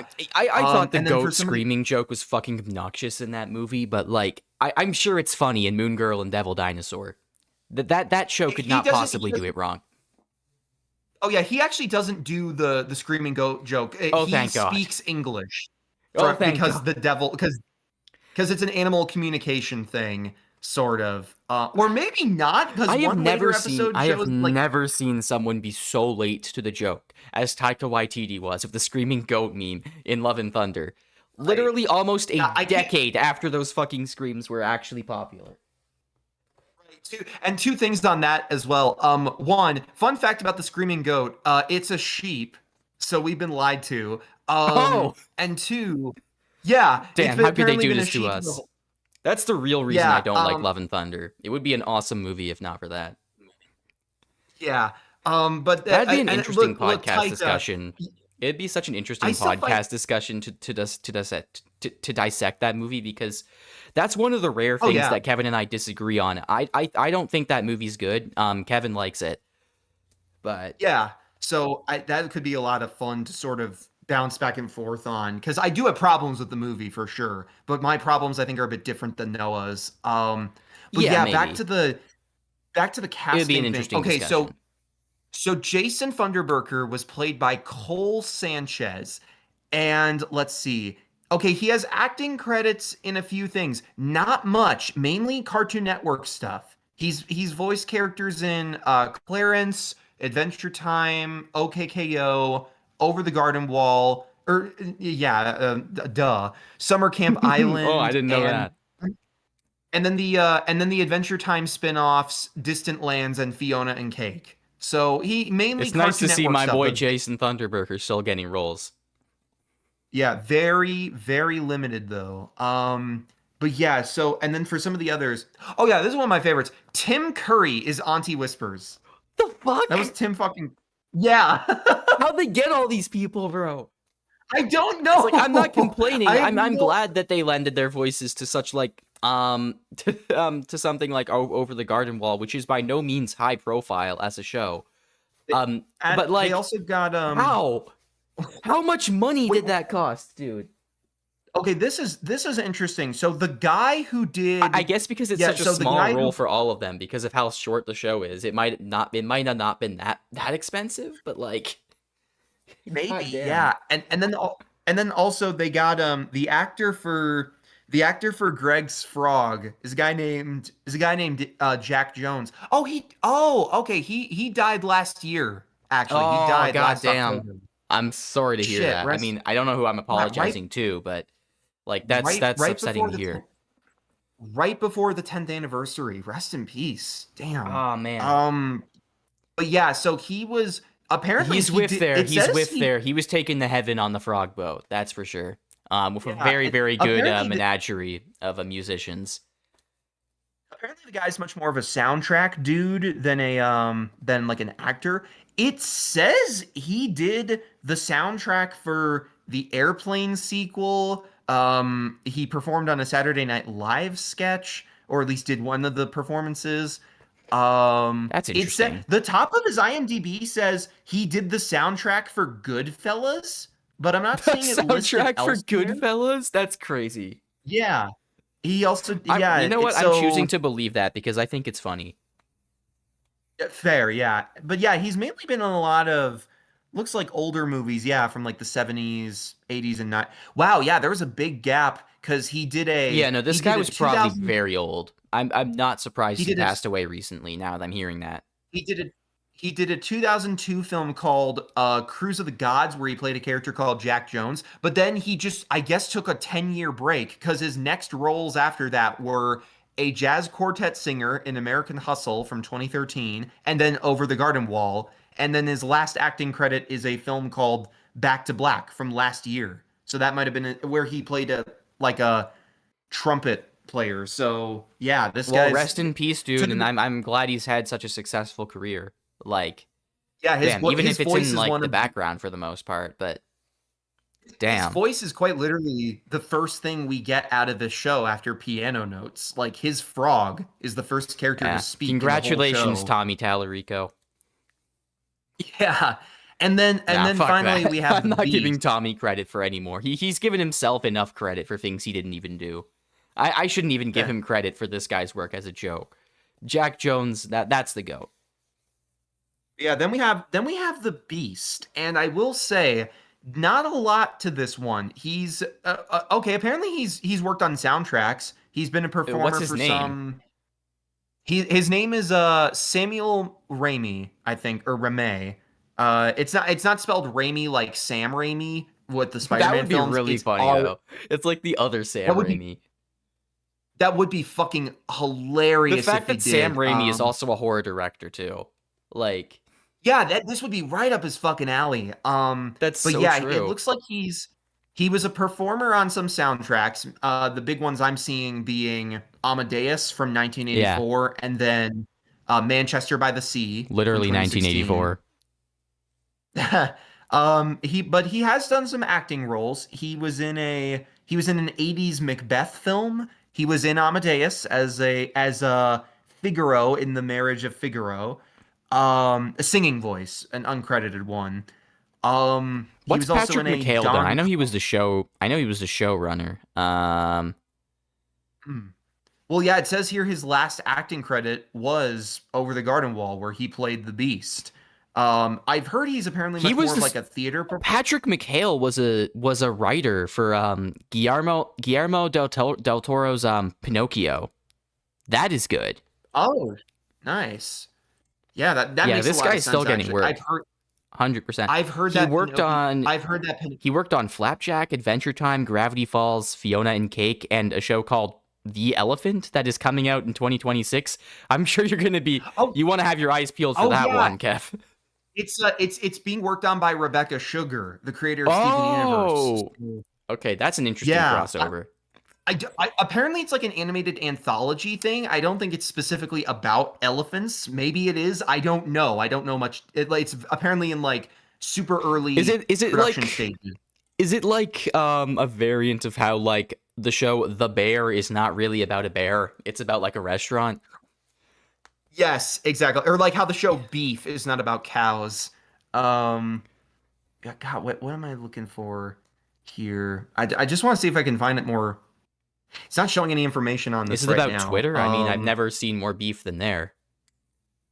It should be if it isn't. But it's named after the comment section after I mentioned Vladimir Lenin. Right. Point is, lot of really great actors on this show. A lot of people, popular and lesser known, giving their all and just having a great time. We're gonna also have a segment talking about the actors on Midnight Mass because they also deserve the glaze big time. Yeah. But 100%. Yeah, I think there was a point you were trying to make about the unknown as like a purgatory, but then we got sidetracked by like the whole Sarah thing and like the fucking Heisenberg joke, and then like listing out all the actors. Yeah, so the point I was going to make is that, so like I said, if you recall, before they end up in the unknown, they get hit by a train by accident when going over the garden wall. They don't get hit. They run from the train and tumble into a lake. Oh, interesting. I always thought they got Kev, if they got hit by a train, they would be dead on sight. Like that would not be survivable. Not directly hit by it, but in my head, like, they were about to jump and then they got like. Oh, you mean like they got skimmed? Like a bit, very. Yeah. I think you would have to be very far out of the train's range to survive that. At the very least, even if it hit your foot, you'd probably get it blown right off, or your leg would be at least twisted. Like, Yeah. you Well, anyway, you need to understand. I mean, I'm sure you know this. Trains have an insane hit force. For context, people have said this about because you know there's cases of like school buses crossing over like train tracks, and the instructional manuals and shit and safety videos all say that a bus being hit like a train is like a can of fucking soda being hit by a bus. Trains are no joke. Yeah. Okay, so point is, I was dumb. Anyway, No, that's fine. they get not. You're They allowed fall to down be a on this hill and podcast. they fall down a hill and land in a river and start drowning, in a sense, as they're unconscious. So while they're Look, I'm unconscious, autistic. I'm going to they're ramble in- on about the train. It's just a thing. But Yeah, so and you are too. believe me, So.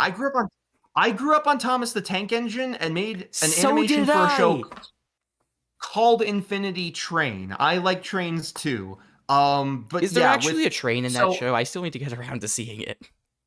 Yes, the whole premise is that like the whole premise of the show is like human passengers are called to the train and given a random number to explore its different cars and bring down that number through character building. Oh, that's fire. Okay. Anyway, Sorry, go on. Anyway, but yeah, so so the detail I was trying to mention earlier was that in the Sorry. graveyard when they're spying on Sarah and like I guess Wirt's friends in a sense. Maybe he doesn't consider them as friends like that. I don't know. But Wirt's only if got you look ops, closely, if you think about it. there is a tombstone in that graveyard that reads, I swear this is in the show if you go back and look. There's a tombstone that reads Quincy Endicott. Oh. No, that's just his lesser known cousin, also named Quincy Endicott. Yeah. But that is a real tombstone in the show, and I made sure that was there, and I wasn't like hallucinating from last year. But also, no, that's I want to interesting. bring attention. Yeah, you're right. They could be dead. I want to bring attention to something as well. So remember how the opening of the show starts, right? Where it's the frog singing and it's giving us teasers of the other characters' experiences. Like you see, or like the episodes, you see we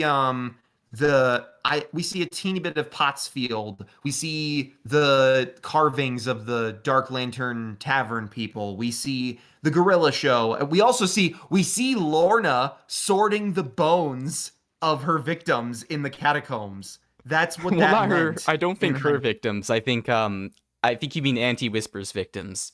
Or am I wrong? No, the twist was that Lorna was the people eater because she had that. Oh, right. Sorry. Yeah, I got confused because I thought you were assigning the responsibility to Lorna herself, not the demon. But oh yeah, no, sorry. But yeah, that opening, I guess she was technically used by the demon to kill those people. That is correct. But yeah, so in that opening, we see like Endicott looking at the painting of Margaret Gray, and then like first time experiencing her ghost. And then this is called back upon in the end of the show, where we see Margaret looking at a picture of Quincy and Fred the horse in the finale. But that's the thing that bugs me.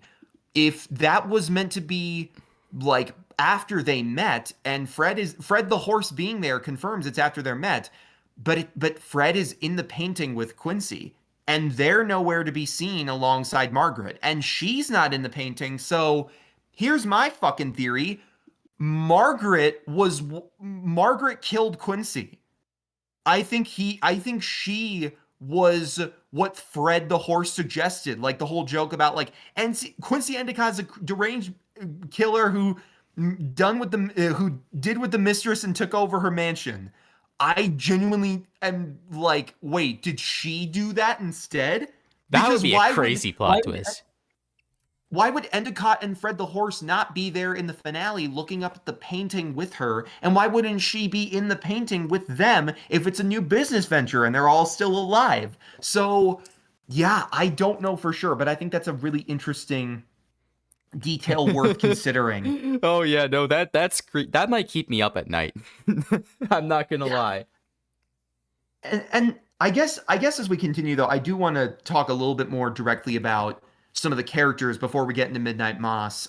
Sure. But yeah, in terms of the characters, Wirt is, I mean, yeah, Wirt's great. He's a completely anxious mess, but goes through a journey of responsibility and quelling his like overreactive imagination in a sense. Then you also got Greg, of course, who is just pure childlike wonder and hope and innocence. Very whimsicore. That's Definitely right. That guy would as grow somebody up to who's be like Superman if he had superpowers. yes, 100%. That's one thing I like. I can say this as well about Greg, having grown up with the little brother that I would get into fights with at times when I was younger. Greg is the perfect embodiment of a little brother. Occasionally obnoxious and definitely a free spirit that can contrast with your goals. However, when it counts, they're a ray of sunshine, they're awesome, and you don't want them to like go away or not be around. So 100%. Yeah. And definitely Wirt takes some time to warm up to him to the extent that he does in the end, but like that's his takeaway when you really get down to it. exactly. As Yeah. on top of this as well, I also shout out to Greg for the headless elephant costume. That's His fire. Halloween costume. I always forget the fucking the kettle is meant to be an elephant's head, and it just makes me smile every time I remember that. It's so pure. Like I also Yes. love the way that Greg completely misinterprets like instructions and he gets the wrong definition of words constantly. Like it's Yes. really fun. It leads to a lot of hijinks. It's so entertaining. And speaking of good characters, though, of course, Beatrice as well. I think Beatrice is. I'm not going to say she's like. I don't know what the fandom considers of Beatrice. I'm not going to say she's We're underrated. not gonna get into the Beatrice discourse. It's always complicated with the Beatrice discourse. Right, but I do think that it's a character that I should think about more, at least on my own terms. Because, sorry, I was looking up fan art on Tumblr and I saw something funny. I'll share in a minute. But I mean I think she's but solid. I so don't think that she's like an amazing character, but she serves her role in the story fine, I believe. And she's got some yeah, funny and bits.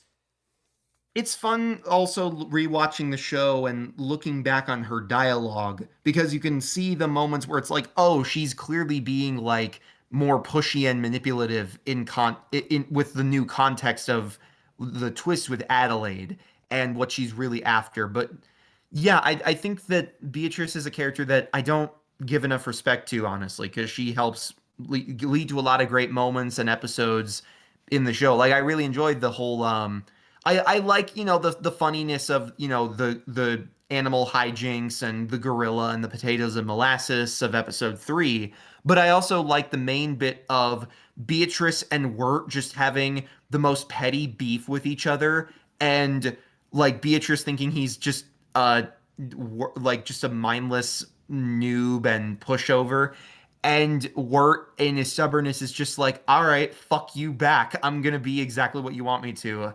I love the I Yeah, love the it's bit literally where malicious compliance. Like, you know, the yes, subreddit where like people are like, here, I'm gonna follow instructions at work, except I'm gonna do it in the most obnoxious way possible. But you can't get me in I trouble have because not I did what you told me to do. I had not heard that, but that's so great. I love the bit where it's like, all right, Wirt, you've proved me wrong. You're not a pushover. Oh yeah, deep down, you're a stubborn jerk who doesn't know when to quit. When are you gonna give this up? Maybe never. Maybe I'll That's like never the give it up. opposite of a backhanded compliment. It's like an insult that's actually a compliment. Like when you really think about it. Exactly. Also, speaking of other characters, I'm not going to talk about the Beast quite yet because there's another character I want to talk about with him. We But I should have to probably shout do this at out because least a I'm on. bit of midnight mossing before we get to the beast. Because the beast is like the bread Yeah, and but butter. in that case, I'll save what I just found for later because it's really funny. But Yeah, I yeah, want yeah. to You save want it to for when we. now we get the chance to do organic build up. This is peak improv. Right. Okay, but yeah, so in terms of other characters that are like honestly like yeah, that's the main trio. There's a few other key characters that make a big impact, but Over the Garden Wall is kind of similar to something like Alice in Wonderland in that even when there's build up for certain characters, it's not like they stick around the entire time. A lot of them don't come back until the finale. So yeah, with I guess we can pretty much move on to Midnight Moss's characters, I'd say, because I actually clarify this for me. Am I actually saying it right? Is it Moss for like the church congregation, or is it honestly Mass? don't know. I've heard both. Okay. Is church mass pronounced mass or I'm looking this up right now. Start page, give me the answer. As an English person, the ass of class is not pronounced ass. It's pronounced more like arse. More focus on the beginning of the word class. That's not okay. That doesn't help me because I'm not English, but that is really fucking funny. I'm not gonna lie. It's like another Randy Feltface bit of like websites or internet just giving you the exact opposite of what you're looking for, like bookshelf, bookshelf, bookshelf, combine harvester. What the fuck? And it's actually a decent price. I'll save it for later. I don't. Okay, wait. Mass liturgy pronunciation. Let's see what we get here. Do not fail me now. Do not fail me now. Now it's just telling me how to pronounce liturgy. I know how to pronounce liturgy. God damn. Okay, you know what? I'm gonna go with mass because it's personally easier for me. But if I'm wrong, and you go to mass, feel free to correct me in the comments. I think it's prudent to mention that neither of us are religious. We have some religious family, but mine is mostly Protestant anyway. So like, and I don't know if I think mass is mainly a Catholic thing, but. Yeah, I could also be wrong about that. Correct me too. Yeah, for a little context, I am agnostic myself, and my family now is pretty like not really religious. We did when I was little, my parents did try to go to the church. It wasn't like for religious purposes. It was more for the sense of community.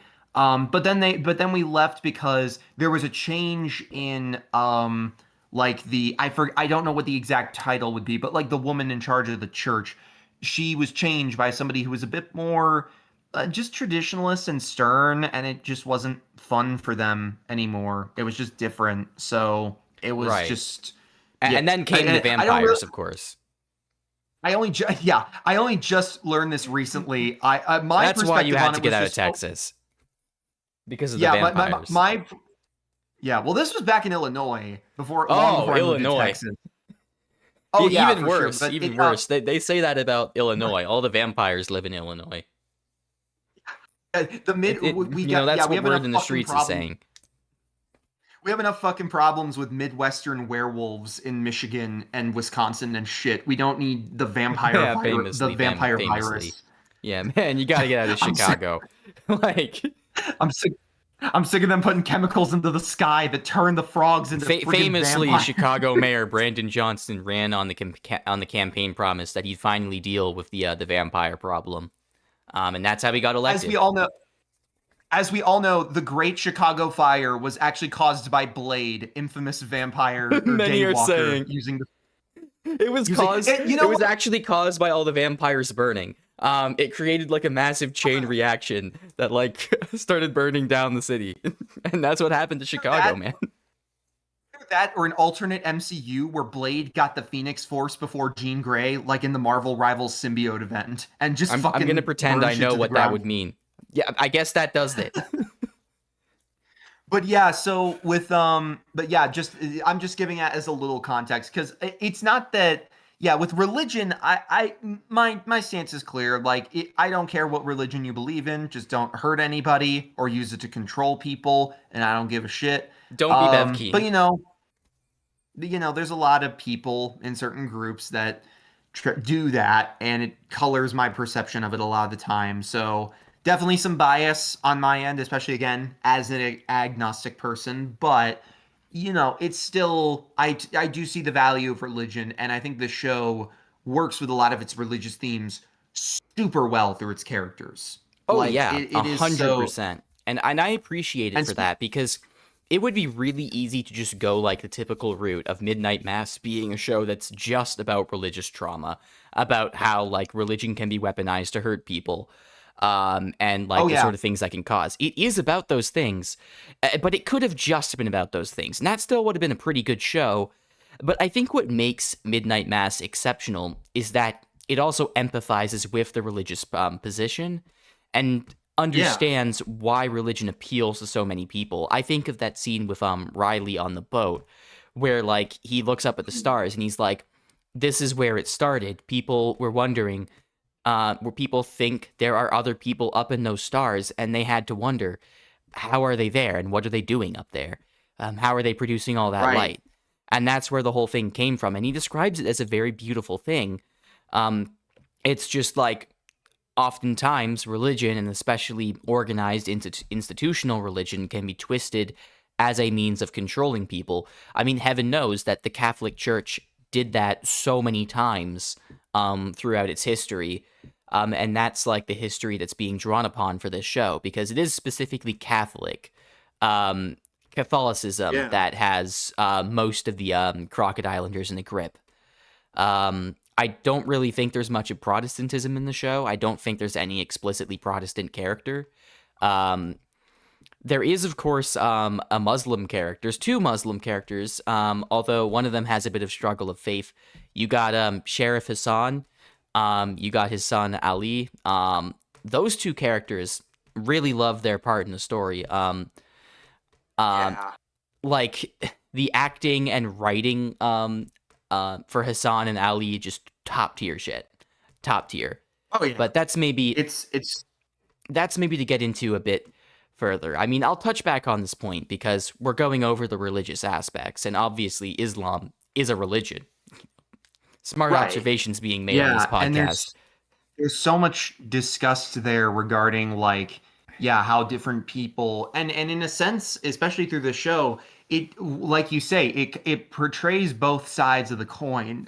Excuse me. It portrays both sides of the no coin worries. when discussing views of religion, where it's both easy to see why people consider the religion some of the people consider the religion in context a joke, whereas other people, you kind of need it. And there are some character struggles where even though religion is not the answer, you hear about and see these struggles of like the shit they've been going through in their lives, and you almost and you can almost see like, I'd see how, with how bad everything is, it's easy to see why these people would connect with that. Like, I think mainly to Erin in the show, and how she has that whole conversation with Riley where she talks about like how she just had a really rough go at life, and when she thought she found somebody she cared about, she realized that, in her words, like, she married her mother, in that she married somebody with the same like negative attributes and problems. Yeah, like abusive tendencies.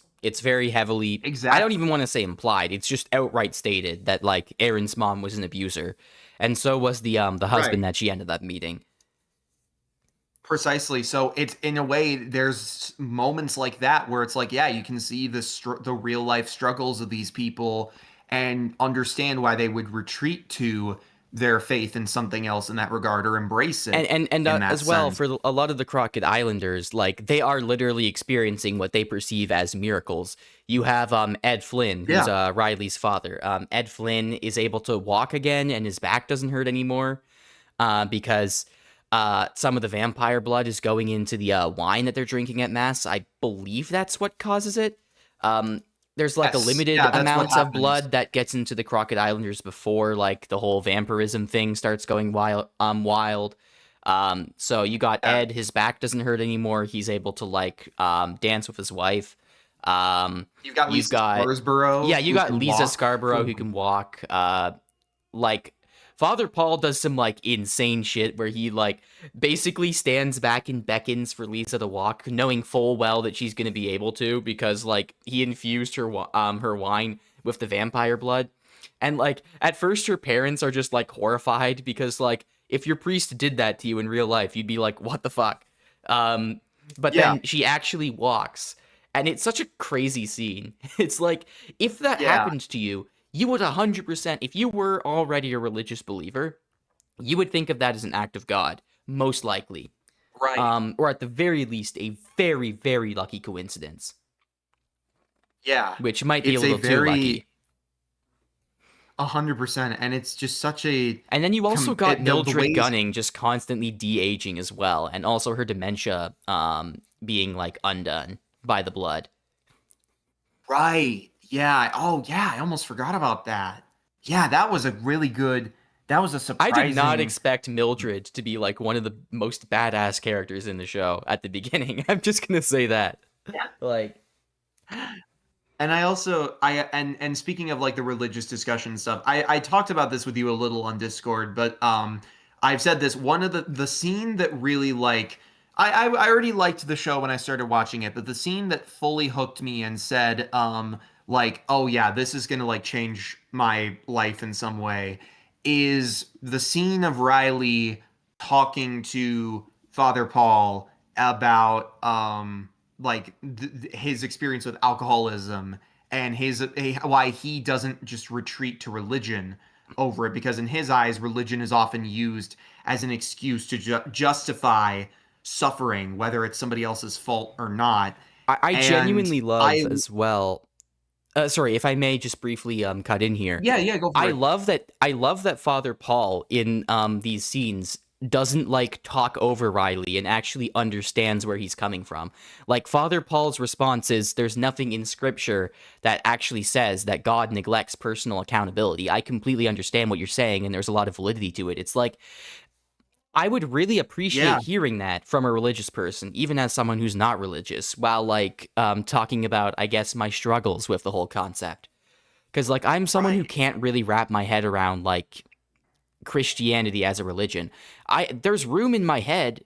There's like room in my head and my heart for there to be a godlike figure out there who loves Yeah, us, but I don't think it's the one exactly described in the literal sense in the Bible or the Quran or the Torah or any other like religious text. I just don't believe if there exactly. was, this is me personally, I just don't believe if there was such an all-encompassing powerful being that texts written by humans would be able to capture that entire like essence. And I know that a lot of people in these religions don't believe the texts were written by humans, or at least that they were divinely inspired. I have my own reasons as to why I believe that's logically impossible, but I'm not going to get into a debate because I'm going to sound like an annoying redditor about it. The point is, I have a lot of like complicated thoughts on this subject, and like I'd love to be able to Yeah. discuss it with religious people, and I do with a lot of religious people who are open to hearing it. So to see Father Paul engaging with Riley on that level and not dismissing him was really refreshing, to be honest. Like Yeah. I really like And that. I also and I agree with you on that stance. Yeah, because like this is part of why I'm agnostic. It's that I do believe that in a sense there is something, whether you call it a force or a deity or a god or a pantheon or whatever terminology you think is equitable. I I do believe in the sense that like there is something else out there, but it's not 100% as described as what we think it is. Hell, I think even the piece of media that I've seen that gets closest to what I would hope is out there, The Good Place, even that's not like 100% the same thing. Right. I mean, So, I take it without the penis flatteners. I think we can discard those. yes. But yeah, with the whole thing involving yeah, with Midnight Moss and all this, the conversation with Riley especially, the whole I felt like through this character I was able to see myself, and not just because Riley and I both have buzz cut hair, but because with a lot of his talking points and what he discussed with Father Paul, it felt like he was basically saying what I've felt inside a lot of the time regarding like religion and the way some people try to use it, or I guess misuse it is more equitable, abuse it even in some cases, and take this thing that at best is wonderful for community and experience and bonding and use it for control and hurting people and projecting their perceived reality onto everybody else instead of embracing others' perspectives. It was nice to hear Riley discuss that. And I also, again, like his whole thing with alcoholism as well. Obviously, that's even though it's in a connection related to God, alcoholism is not like religious trauma by default, or not tied to it by default. That said, that whole sequence was just really special to me. Like the way he discussed the whole thing of like the alcohol isn't good or bad, but the version of me that would come out when he had enough to drink, he was bad and he was evil and he ruined my life. I really liked that scene. It was so interesting hearing this character admit like, and then oh gosh, again, the dialogue in the scene is so fucking good. Just the lead in of like, I thought if I fed him, we'd be good. Like he'd never hurt me. And then I woke up and found out he kills somebody, and then that translates to I killed somebody. It was such a great moment of personal accountability in tandem with grief and regret. Because that's the thing. Riley is earnest about his mistakes. He feels bad about the shit he's done. Yeah, I mean, you get like a billion dead women flashbacks. So like that's how you know he feels guilty about it. He feels guilt. He feels genuinely guilty, but he's hesitant to. But he's almost like hesitant to get an answer of relief from Father Paul because of his bad experiences with religion, because of his perspective on it being like pieces of shit like Bev, or even just like honest people, or people. Well, more so, pieces of shit like Bev using religion as an excuse, or as he puts it, like the only fucking thing that keeps people from doing anything, doing fucking nothing, is the idea that suffering can be a gift from God. I think the fact that you can like paraphrase that and almost directly quote it just tells you how good of a line that is. Exactly. Yeah, I don't remember everything from the show, but that is like one of the scenes that has stuck with me most. Right.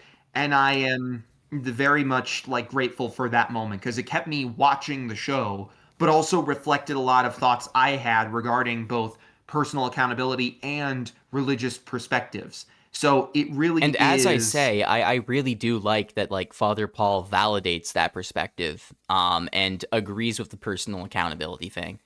And yeah, that's actually an interesting thing about like Catholics. I watched a video from a YouTuber who I believe has like a Catholic background, Biz Barclay, a whole like 3-hour breakdown of she makes some good videos. A whole 3-hour breakdown of Midnight Mass and God's Not Dead and their opposing themes. Because one of them is about Catholicism, the other one's about like American evangelical Protestantism, which are like two very different branches of Christianity. A lot of evangelical Protestantism in America is just based on like having faith in Christ and just believing, and that alone can save you. Whereas with Catholics, there's a lot of discipline involved and a lot of personal accountability for many Catholics. Tradition is extremely important in Catholic churches, and like holding to like strict guidelines and making sure to do your duty. Because the idea is that like God cares more about like what kind of person you are than like just you believing that he exists and that Christ is God. Like that's why you actually get like a very heavenly scene when Riley finally kicks the bucket, to say it in crude terms. You get a very heavenly scene of Riley, the atheist character, getting confronted by what looks like an angel with the face of the woman he killed, being brought into seemingly some sort of heaven, which like, if God is real in the context of this show, like in universe, that's him extending an olive branch to Riley being like, I know you didn't believe in me, but what you've done here in terms of taking accountability and doing good for the world is more important to me, and I'm going to take you with me. I think that's a really sweet idea if it is what the show is actually trying to say. Yeah. And also, I think I'll let you go. I had another point I was going to make. I lost my train of thought right as I was about to speak, so you can finish up. I completely blanked. All right, well, I'll go then. I think so much of the show works, and so much of its confrontation of religious topics works because Father Paul is a tragic figure. Father Paul makes so much of the damn show. It's unbelievable. The fact that he's a tragic figure and not just like a straight up villain or a zealot or like a Frollo type who literally just uses the religion cynically to like hurt people. You get a character like that. That's Bev Keane, but she's not like the main focus in that regard. Right. I really love that Father Paul is a more morally ambiguous character who, yes, has done some terrible things, but a lot of that is attributable to the vampirism and like the craving for blood and him trying to reframe that as something from God because he doesn't know how else to cope with it. Like, you can tell because Hamish Linklater, he's the guy who plays Father Paul. Or you also could call him Pruitt because they're the same guy. I think you mentioned that in your breakdown, right? Yeah, he and Monsignor Pruitt are the same person. It's like what happens with like you said, it's what happens with the one woman in the show where she is de-aged by the vampire blood through the Pruitt ends up looking young and hot again. That's right. Paul. So yeah, Father Paul, like the fact that he is a figure who genuinely, honestly believes in what he's doing, makes him so much more compelling. And I saw one YouTube comment point this out about Father Paul.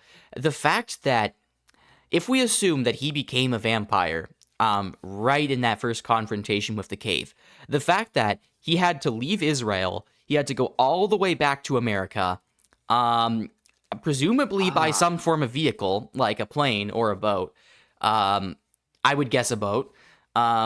He had to go all the way back to the United States, all the way to Crockett Island, and then he spent all that time with that community setting up those new sermons and setting up this this whole plan. In that time, the very first time, he didn't even realize that he was addicted to blood, that he had vampiric tendencies until like I think into episode 4, where he was like drinking some of his own blood, and then with the Joe Collie thing. And even then, he seemed very reluctant about it. A commenter pointed this out. The fact that Pruitt or Paul or whatever you want to call him, the fact that he took that long to succumb after turning, whereas later in the show, you see what happens when other people become vampires. They start pouncing immediately. The fact that it took him that long speaks volumes about his character and his intentions. Right. Like, he had to have had a will of iron.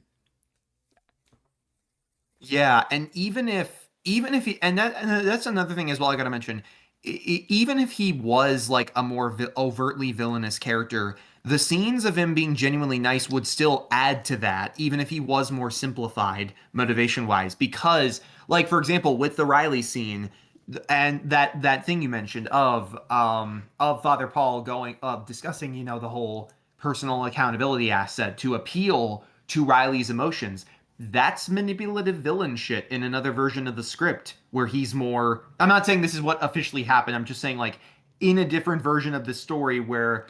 No, Father you're right. Paul's that would villain. Also work. I just think I personally prefer what we got because we have that manipulative zealot like type character in Bev Keane, and she already fills that role perfectly. I think Father Paul, like, he has the perfect position as like a tragic character who you can't help but sympathize with, even though he's doing all these terrible things. And I mean, at the end, he does come around and he understands that what's going on is messed up. He even outright calls it ungodly. He calls the church, that he says that the church cannot be a house of God if they're picking and choosing who to take, because this is all complicated. It's set up by the show, but like Bev Keane wants to exclude people who they turn into vampires who are not believers or not sufficient believers in her opinion. So like any atheists or not committed to the church people, she wants to turn out so that they get burned in the sun after they're turned into vampires when they go around spreading it across the whole island in the climax. Father Paul notices Bev Keane is trying to like exclude people based on belief and commitment, and he's like, no. God loves everyone. We can't be doing this shit. And if you're going to exclude people from this church and make it exclusionary, it is not a house of God anymore. And then you see him, and he goes into the church. He sees Sarah Gunning about to burn the whole thing down, and he's like, good. And that's like the perfect moment to show like how his character has shifted. Because in my opinion, even though he says in a later scene to Riley that he doesn't feel any guilt over Joe Colley, I would say he was lying. I would say that he had a sufficient amount of guilt and a lot of doubt about his mission. The only reason he could continue on with his mission was because he kept lying to himself that it's what God wanted of him. But at some point he realized, when everything started when everything started falling the way it did, with all the Tetris pieces getting into the fucked up holes, he was like, yeah, no, this is not it. This is not what God would want. And I know this because I'm a dedicated priest. And I think that twist, that turn is so interesting. And the whole backstory of him as well with Mildred, where, like, I don't know if there was, like, an affair specifically, or if Mildred and Pruitt were just in love at one point. And then they had Sarah, and then Pruitt became a priest, so they had to split up. And he never was a father to her that he could have been. I don't know what exactly happened, but either way, you could tell he had such regret in his heart over that.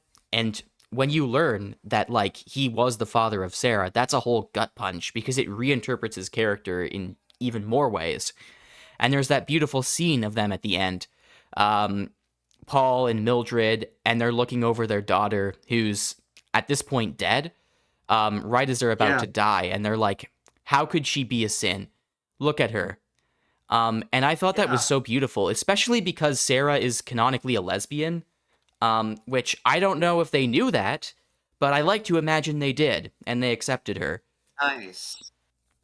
Yeah, gosh, there's so many good details I'm remembering from this now. Yeah, that whole, I forgot about that affair strand. Yeah, of the plot. I have so much glaze for Father Paul as a character, and Hamish Linklater. I think he does such a fantastic job.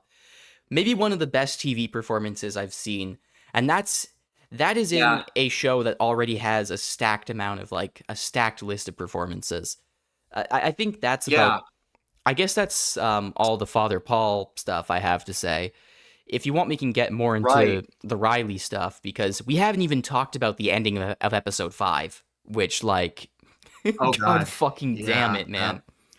That was rough. Yeah, that was... Yeah, I'll admit it didn't have me, like, bawling my eyes out, but it was like, that hurt. It was more of a shock thing. The finale was what had me bawling my eyes out. It was just more like pure bewilderment at the end of that episode, in a good way. My friend who got me into the show said that it was one of the only moments where they were watching a show and they just had to sit there with what they'd seen for like a solid 20 minutes. Because that was how shocking the ending was. Yeah, I know that fucking feeling, man. Like, I know exactly what they mean when they say that. It's like Yuji Itadori in the Shibuya arc, when he comes to after Sukuna has him taken over. Like, and he just sees the wonton destruction. That's the exact feeling. Yeah. I know that exact feeling as well, because I fucking had that like 2 years ago after I watched I don't try to make everything about this show, but the 3rd season of Infinity Train was really good, but it was emotionally draining. I remember after me and my brother watched that finale, we were surprised. Like, what happened was we started watching season 3 earlier in the week. We watched the first 4 episodes over 2 nights, and we were like, oh yeah, we're back. It's Infinity Train. This is good shit and fun. But then we watched episode 5. It shocked the fuck out of us with its ending. And we were like, we gotta watch the next episode. We watched episode 6. Then we were like, we gotta do episode 7. We gotta do that. And then we were just like, let's just finish the show tonight. Why not? So we did that. And after we watched episode 10 of season 3, we were like emotionally stunned and drained in the room we watched it in for like 20 minutes. We just sat there, not quite in silence. We were talking about it a little bit. But we were floored by how good and also, like, rough it was. Because there's without giving too much away, there's a character in that show whose, like, ending is so, like, fucked that it's like... And mind you, in some ways it's kind of deserved. But in other ways it's like, Jesus Christ. And it just sank us low. So the fact that you know somebody who is like... oh, I had the, like, after watching a scene, I just had to sit there and think about it for 20 minutes. I'm like, oh my God, that's literally me. Yeah, this show definitely It's like the keeps meme of you. Gandhi from Cologne High. I need a moment to process this. He just stands with his arms folded Yeah. behind his back. Yeah, and I also have to say, by the way, small thing, but this show has some limited but really good CGI. Like there's actually Oh yeah. CGI in this show, and it looks great. Like the angel deity. This is one thing I will say I like about vampire I media. think this. I There's think this the. clear. I do think that the monster is partially practical effects. Am I wrong about that? I know it's partially CGI, but like, I I'm think it's a sure it's. I'm combination. sure it is. I'm sure it's a combination of like the face and the body had makeup, and then maybe the wings were CGI. I could be wrong. But then again, like so the parts where it's flying have to be CGI, but like the part where it shows itself and spreads its wings, that they could have had like some fake wings on set and then enhanced them with CGI to get a sense of like the width and where they'd be, That's what I'm maybe. guessing. But Yes. Yeah.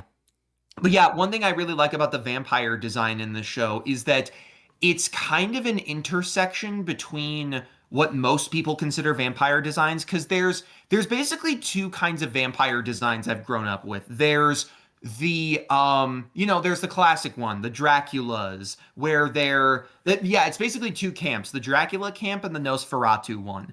The Dracula Right. And then camp you have is the whatever the fuck vampires. Twilight is. Yeah. Oh God, don't even get me started on fucking Lost Tapes. That was a Lost Tapes is an Animal Planet mockumentary show about cryptids. It was scary for little kids, even though a lot of it's obviously fake. Without giving too much away, the vampire episode of that show, Jesus fucking Christ, what a bizarre but terrifying reimagining. But yeah, so generally vampires, when most people think movie vampires, they think two kinds. They think the Draculas, with they're essentially the fancy rich person with fangs. That's essentially what they look like. They look Right. human, Right. and Right. they're charming and dashing, but they're predators, even though they don't look that way. And I think that's obviously very beneficial in horror. But then you have kind of the second variation where it's the more monstrous vampire, I'd say. There's a lot of pieces of media where vampires, whether they be underlings or a main monster, they're a lot more mutated, I guess the word would be. They have like, the bald heads, bat-like ears, very pale skin. This is your examples like Nosferatu, Yeah, like technically from the original like from Nosferatu. the Robert Eggers movie also has a version of that. Because it is obviously Nosferatu. The Yeah, design so in like that movie, I almost said Peter Eggers, but Robert Eggers' design in that movie, big time second camp there. The yeah, Nosferatu type and shit, because there's it's there's a few. Nosferatu. I don't know where I'm going Right. with There's this. there's I've seen some other as well. Like there's also takes where vampires are just like there's subcategories to it. There are some takes where vampires are literally just giant bat creatures, like Hotel Transylvania, the second movie. They have like Dracula's dad, and he commands like this army of giant bats that I don't think they say that they're vampires, but they're massive bats with large teeth. So it's not like outside the realm of possibility. Right. There's also But yeah, you're there's right. like There's generally like the more charming, handsome, suave vampires and the more like grotesque ones. The way I like to think of it is the two categories are the sexy vampires and the sexy vampires if you're not a fucking coward. yeah, there's vampires, and then there's vampires for monster fuckers, essentially. But yeah, with Midnight Mass, what I think is so compelling about the vampire is that visually it's firmly in the second camp. It's got a bald head, pale skin, the more overt, sharp That's about the teeth. progenitor, of course, because most of the vampires are just like people. They actually don't look any different from like regular people, which is really interesting in its own right. But specifically about the progenitor, like demon monster kind of creature. Yeah, you're right. Second camp, Yeah. more Nosferatu type. Sorry, go Yeah, on. it's got like bat-like ears, more overt like clawish nails, and then those like bizarre wings. I do like the subversion, by the way, of because they refer to it as an angel and they do the whole "be not afraid" when humans see an angel, they were always afraid thing. I like how in this variation the angel is bat winged. I think that's a very brilliant visual connect, because even when we see like the supposedly biblically accurate angels as like these rings of eyes and whatnot, they Yeah, still that's a point typically I have. was. Yeah, that's a point I was gonna make as well. Like, they lampshade it or they smoke screen it in the show about like how, oh well, the angels are supposed to be terrifying and overwhelming, but the reason why the angels are so overwhelming is because their designs are incomprehensible, not because they are scary. Um, like I Right. can comprehend the monster in the show just fucking fine. Like that's just a Nosferatu type vampire. Like I would be I would certainly be unsettled if like the giant ring of eyes you're talking about showed up on my doorstep. But you're right, that's Yeah. overwhelming and scary for a different reason. You're right, they still have like traditionally like bird-like wings. If that's the point you were gonna make, I'm sorry if I Yeah. completely autofilled it Yeah, no, it's wrong, okay. but Yeah, and they're also typically like, white dove wings, and doves usually relate to like, purity and like the tale of Noah and finding I land and love safety and biblically such. accurate angels. Those designs go so fucking hard, dude. Like, Yeah, who decided that and they so would just one be like guys with wings when we have the giant rings of fucking fire, or not fire, the giant rings of eyes? Like, that shit's so dope. yeah. Like, the Christians were And cooking with another that thing one. for sure. And one thing as well that I really like with the yeah, back to the angel thing. But what I think is so compelling about the angel is that, so again, visually, very definitely the Nosferatu camp, and like it looks like a vampire that you'd see in like for example that horror movie Last Voyage of the Demeter. That was a film that I believe took inspiration from the Dracula novel, but it also, its monster was very much the second camp of vampire with the big bat wings and ears and eyes and stuff. Um, I also actually, that's another thing I do. I'll get to my main point in a sec. That's another thing I'm realizing about the angel vampire that I really like in the show. So I'm a bit of an animal person, obviously, and I know about vampire bats in real life. There's the vampires are seen as like, it's funny. People are always super scared of vampire bats when in reality they're no bigger than like the average human hand. They live in the jungles of South America, so they're hard to find as is. And typically when they come out at night to feed, they typically only do it on like farm animals. They go for like cattle and chickens. And what's so interesting, what a lot of people get wrong about vampire bats, they don't suck blood. They don't have like holes in their fangs that they can drain blood with. They make a tiny cut in the animals that they typically go after. Then when the cut starts bleeding, they lap up the blood, and they actually have an anticoagulant in their tongue that temporarily keeps the blood from clotting until they're fully fed. It's why I say the most dangerous thing about vampire bats is rabies. Vampire bats have bitten people before, but they don't like drink all their blood. The real danger with bats is always going to be disease, never any bites or whatnot. But so with vampire bats, that's kind of my point, right? They don't really suck blood. They make cuts and then they lick it. So I like how with the angel in this film in the series, when you see it drinking blood, you don't just see it like, oh, it like latches onto a neck and sucks the blood out of, say, Monsignor Pruitt or any of its victims on Crockett Island. You see it like it'll make a injury in their necks, but then it'll be like drinking the blood. Like there's that shot where the two kids see it on top, like over that woman in the house. Her neck has clearly been opened, and he's just like lapping on the blood with his tongue as opposed to just straight up drinking it like it's a straw. So I think that's a brilliant way of melding like the vampire legends with a little bit of, I don't know if that was 100% intentional, but if it was, I think that is really smart. I think more horror movies should take inspiration from real animals in some cases with their monsters, because you can get some really cool shit out of it. As seen without saying too much, Nope, great example of this. But with Oh yeah, big time. with the angel especially, the point I was building to with all this. I haven't seen. So No, it's the I just know you're right. It's the Nosferatu design, but it acts almost like a manipulative Dracula figure in some ways without speaking. It doesn't just like go on a killing spree or act entirely like an animal.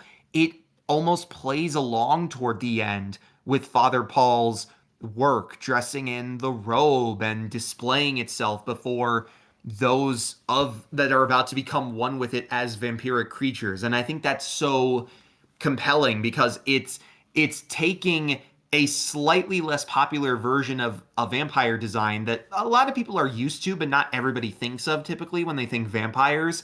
Yet it's also taking elements from the manipulative normal person Dracula side of things in a lot of adaptations. And I think that it's just a really smart creature. And I think that's what makes the show so fun as a horror series, is that it has the hook of it essentially this show its key words would be religious horror is the way to put it. It's religious vampiric horror.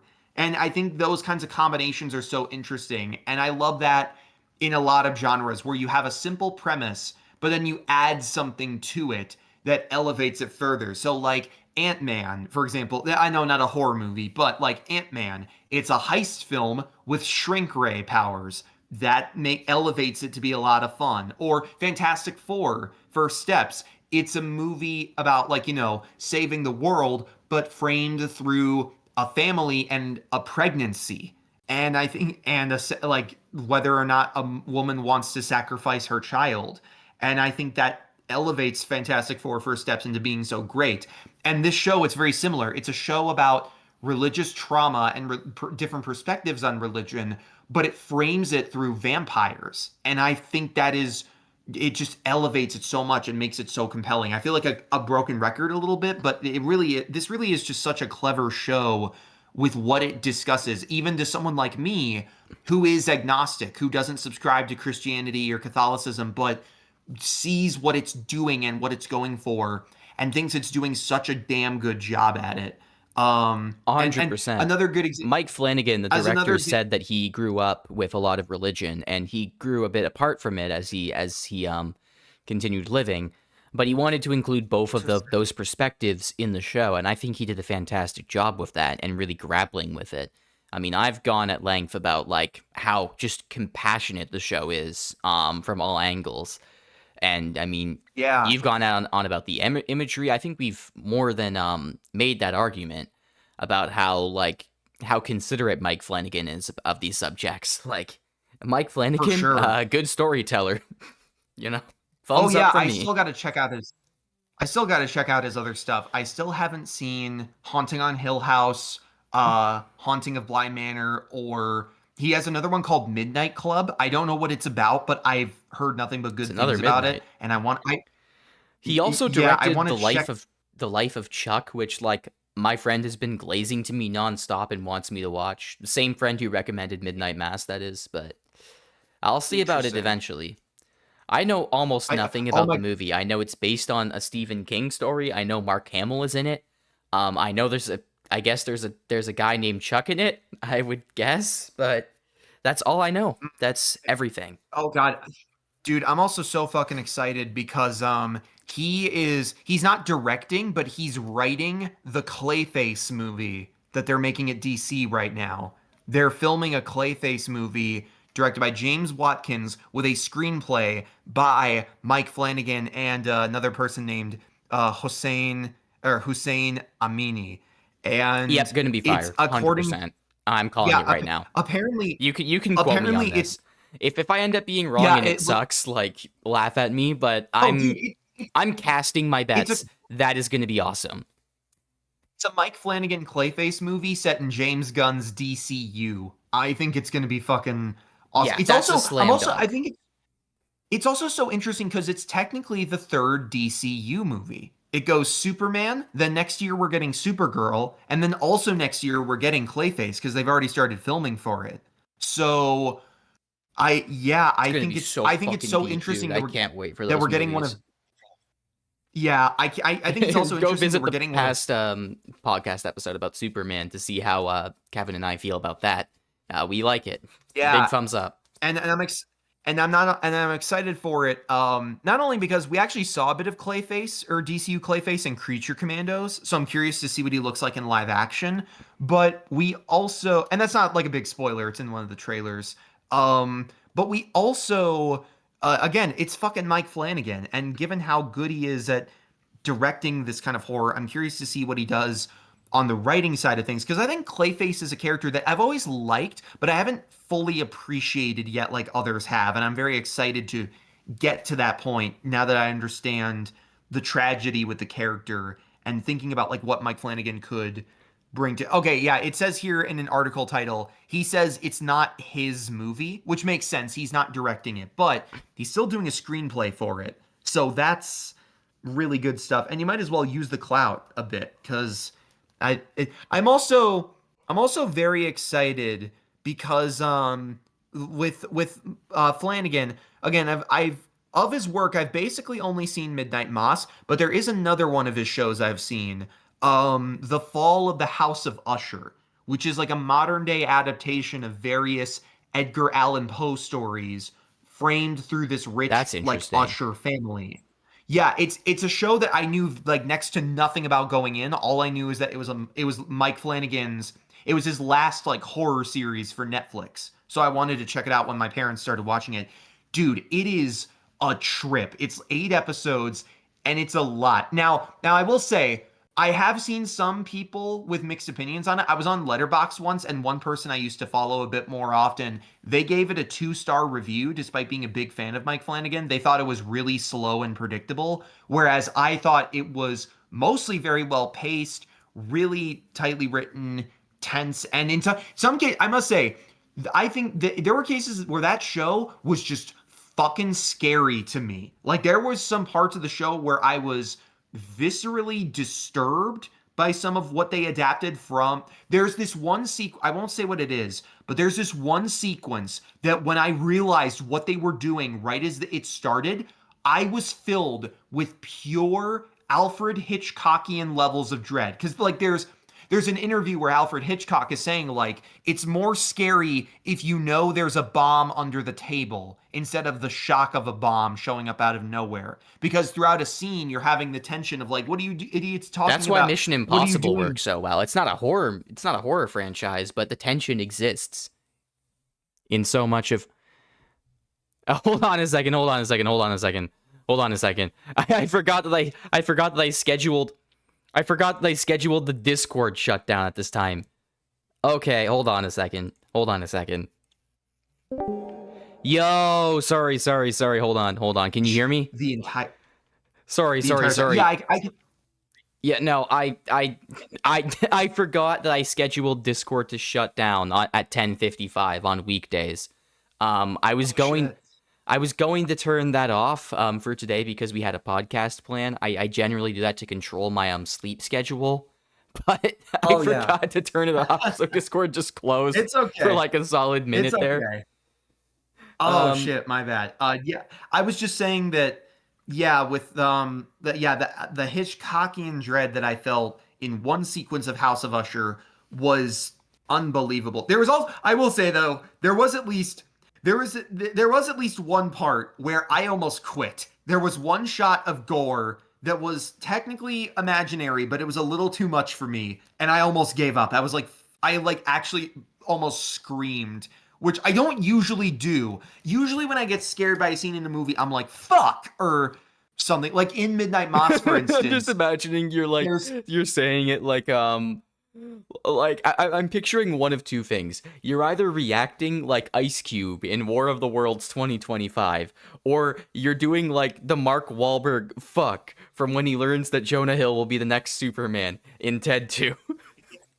Yes. Like no in between. I will say, I had one of those moments with Midnight Moss in the first episode. There was that part where like the kids of the island are talking together around the campfire, and then one of them looked, I think, like, I can't remember if he's related to Riley or not, but the one that gets with Lisa Scarsborough, he looks behind himself. Yeah, that's his brother. His name is Warren, but Okay, yeah. So it's like when Warren looks behind himself while he's laughing, he looks at bushes nearby and he sees the eye shine of the vampire, and there's like a jump scare stinger, and I was like, "Fuck!" It actually got me, surprisingly. Yeah. And eye shine is one of those things with like nature and the animal kingdom where it's really cool when you know about it, but just looking at it in isolation and not thinking much about the science behind it, it's really fucking creepy when you see glowing Oh animal yeah, no, it eyes is. at night. And you can't tell. That's what made the scene so scary to me. I was like, what the fuck? I thought there were just cats on the island. Like, what is going on here? So No, it there was were such more great than cats on the island. right. And so there was, yeah, so typically that's my reaction to a lot of jump scare stuff. Like I'll jump for a second and get spooked. I had a similar experience. When I was visiting San Antonio, there was like this interactive thing I did. They had this it was this building where you could see like a bunch of weird shit. They had this downstairs section to it that was like a horror walkthrough. And a lot of it was just like, flashing effects and darkness and a few jump scare robots. The most scared I was by that entire thing, there was one part where I was looking down a hallway with flickering lights and sheets hanging from the wall, and I couldn't see much, and I was like, "Oh shit, what's in there?" But then the biggest jump scare was right at the end when we were walking out, and I was like, "Okay, yeah, that was creepy, but it didn't really like spook me." And then they played this loud like punching hiss noise, like a puff of like sharp smoke, and I jumped and I shouted shit in the hallway. My fucking mom and brother heard me up the stairs near the exit as well. So that's usually how I react to some of that stuff. But I will say in the House of Usher series there was one shot of what was technically imaginary gore, but it was still real. It caught me completely off guard, and it like made me like give a visceral shout of fear, like ah! And I was not prepared. So yeah, with Mike Flanagan stuff, he's really good at scaring me while enveloping me in a story. So I definitely have to check out more of his stuff moving forward, and I'm so excited for that fucking 100%. I will be locked in on watching more of Mike Flanagan's work. With that yeah. being said, I think now we could probably pivot back to Over the Garden Wall, because I know you said you wanted to talk about the characters, or there was something you wanted to talk about that you didn't get to talk about before. Maybe I'm wrong about Yes, that. I wanted to Oh, talk the about Beast, the right? The Beast. Beast and the Woodsman. I almost forgot about that aspect. Yes. Yeah, so the woodsman, right? When we're introduced to him, old man played by Doc Brown, I mean Christopher Lloyd, seems lost in his own little personal quest of grinding the Edelwood to fuel his lantern. And we don't know much about it at first. Maybe it's just for survival at night. Maybe it's just a personal burden of his. Maybe he does it to remember somebody. It's left ambiguous. But he keeps talking about the beast, and we get that whole fight with the terrifying dog creature, or rather the dog that swallows the black turtle and gets infected into a monstrous creature. Honestly, the Wait, whole black if it turtle does stuff in the that to a show. if it does that to a dog, the fact that Auntie Whispers says nothing wrong happened to her when she just scarfs those fuckers down, that's just an even bigger strength Right. feat on her part.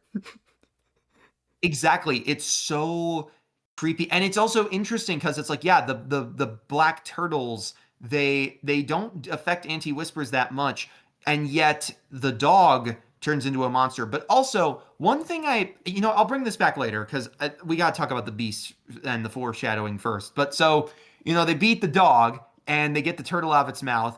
I must say, very like almost gory scene or borderline gory scene for a kid show where they get the dog stuck in between like a mill's, like I forget the exact term for it, but like the giant gear in the mill that's constantly spinning, and they just and it just gets fucking crushed until it barfs up the turtle. I think you'd call It's that a very water messed wheel, up. but yes.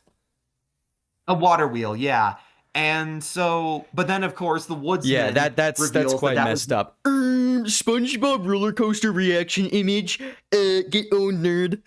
Nah, I'm kidding. Yeah, dude, I have to mention this real quick. Speaking of like wheels and stuff, okay, so this takes a second to explain, but I promise it's funny.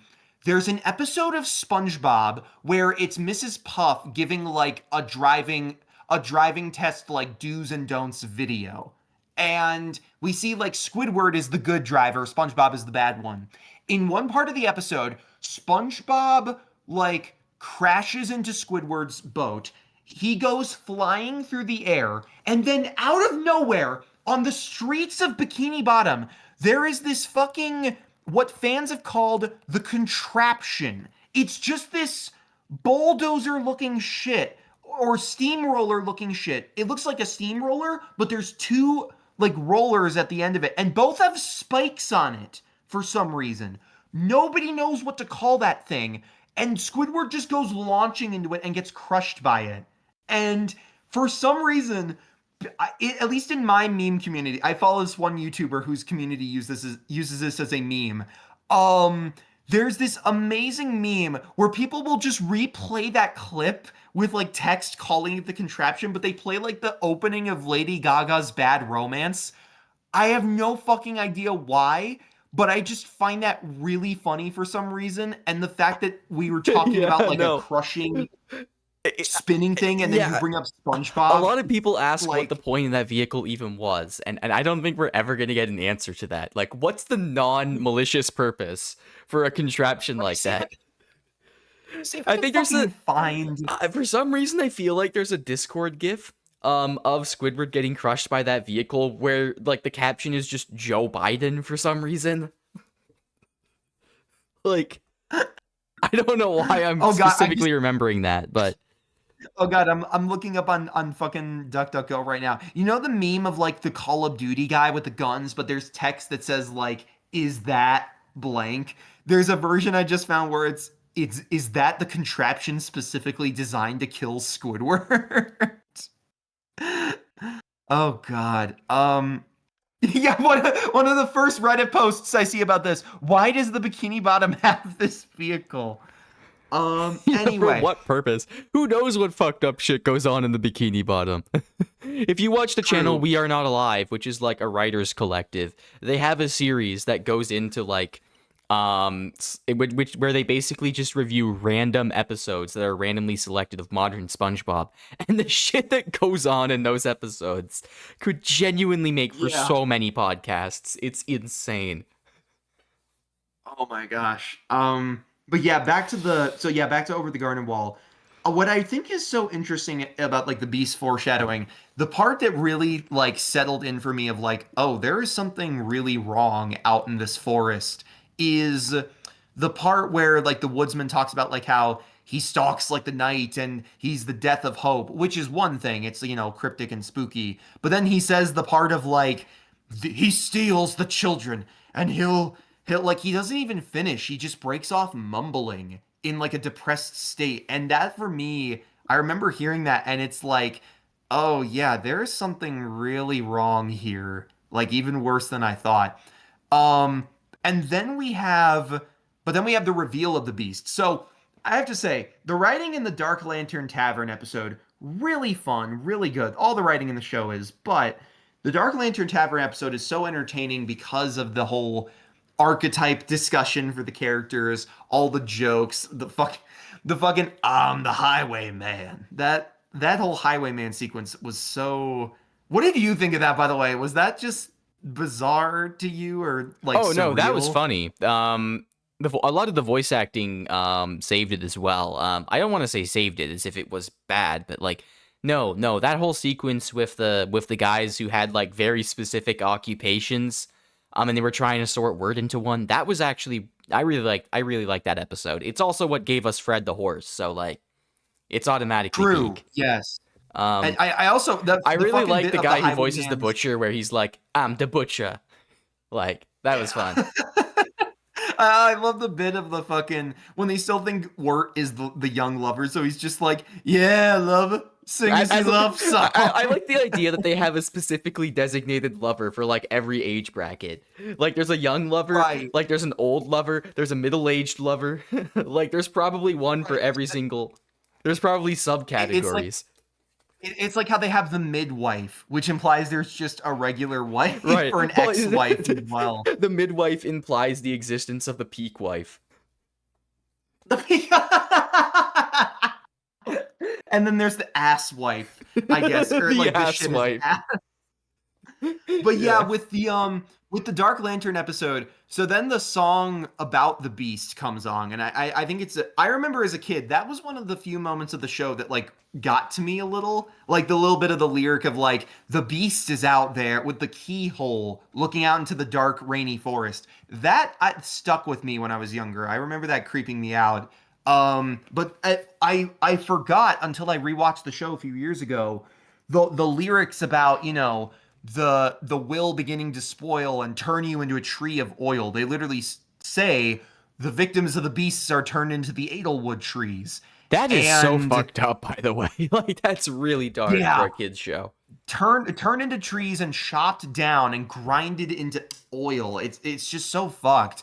But I love what the episode tries to do and raise the question of like, wait, who is the beast here? Is there actually some separate entity, or is it the woodsman? Like that whole bit in the woods where they confront him at the end is so interesting. As well, by the way, when you learn what the woodsman thinks is in the lantern, watching it get kicked and light the tree on fire is like, holy fuck. Because it's like, oh shit, it's compromising his goal and it's burning somebody alive.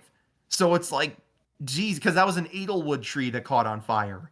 But then of course we get the end of the episode, and oh my god, the beast. Like that, I still remember watching that for the first time when I was younger. When Stuart and I He did, definitely got a glow up from how he enjoying- looked in First Class.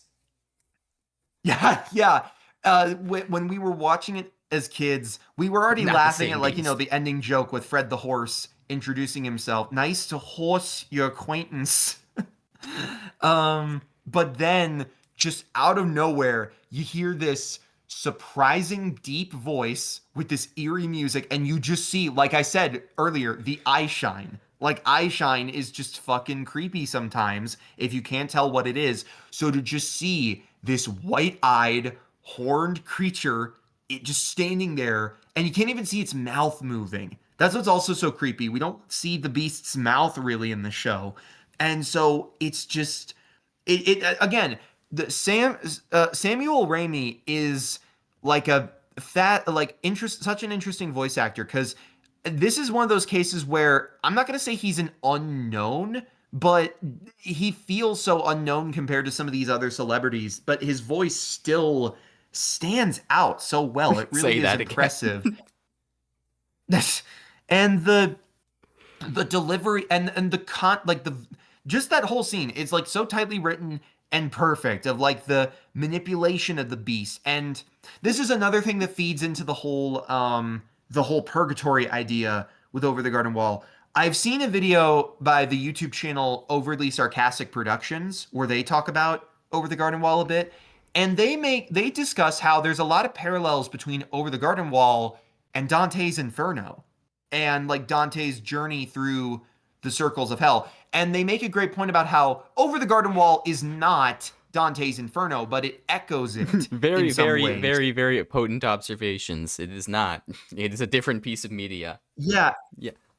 But yeah, you're right. And Even as someone whose I mean- knowledge of Dante's Inferno is cursory, as in I watched a Wendigoon video on it years ago. right. I do. I did notice some similarities with Word and Greg's journey and like the journey of Dante, except it didn't have all those like Yeah. bizarre fanfic segments where it was like they put like people, like they put where Dante was like, oh, here's this person who said something mean to me in 3rd grade or like sat on my lunchbox. You're in the fucking 80th Right. circle of hell, turned into like an evil fucked up like stone. I don't know, whatever the fuck, like a stone that's being split at like 500 miles per second by the demon miners or whatever. Now that I know, Like, now that I know that I'm just Dante's imagining Inferno we're is putting fucking Jason Funderburker in the unknown. God, there's Like, probably all my I ops. guarantee you there's a dude. How much you want to bet there's like an AO3 fan fiction of like Over the I don't know. Inferno or I something? don't know if maybe. I'm not sure how big the AO3 fandom of Over the Garden Wall is, or Dante's Inferno for that matter. But like, Surprised, man. AO3 has like full on. Like I no, I remember would once not I be was on surprised. I AO3. would 100% I not be found surprised if I saw that. I once found a fucking like fan fiction where a side character from Craig of the Creek got on Infinity Train and might have become friends with like a character from a Netflix cartoon that I have to finish and is underrated called Kipo and the Age of Wonder Beasts. So like Oh yeah, I've heard of that. AO3, I can fully believe there's an AU about that. But yeah, so the reason I bring this up is because especially with Overly Sarcastic, there's a video I saw by Anthony Gramuglia, a YouTuber we're big fans of, where You finally got his name right. You didn't pronounce the G. I'm so proud of you. yeah, where she collaborates with him to talk about mythology, specific more like they discuss it broadly, especially with adaptation. By But Overly their Sarcastic main Productions, you mean Red, right? Because she's the one who does all those yes. videos. Right, okay. Yeah, Red from Overly Sarcastic Productions. Red collabed with Anthony on a video discussing mythology, mainly the differences regarding like Wonder Woman and Thor, and the ways they try to like either evolve the myth or adapt it.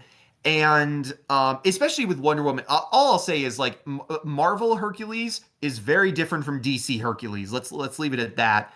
And they're both And there's very a different fact I from learned about. Heracles, the Greek one.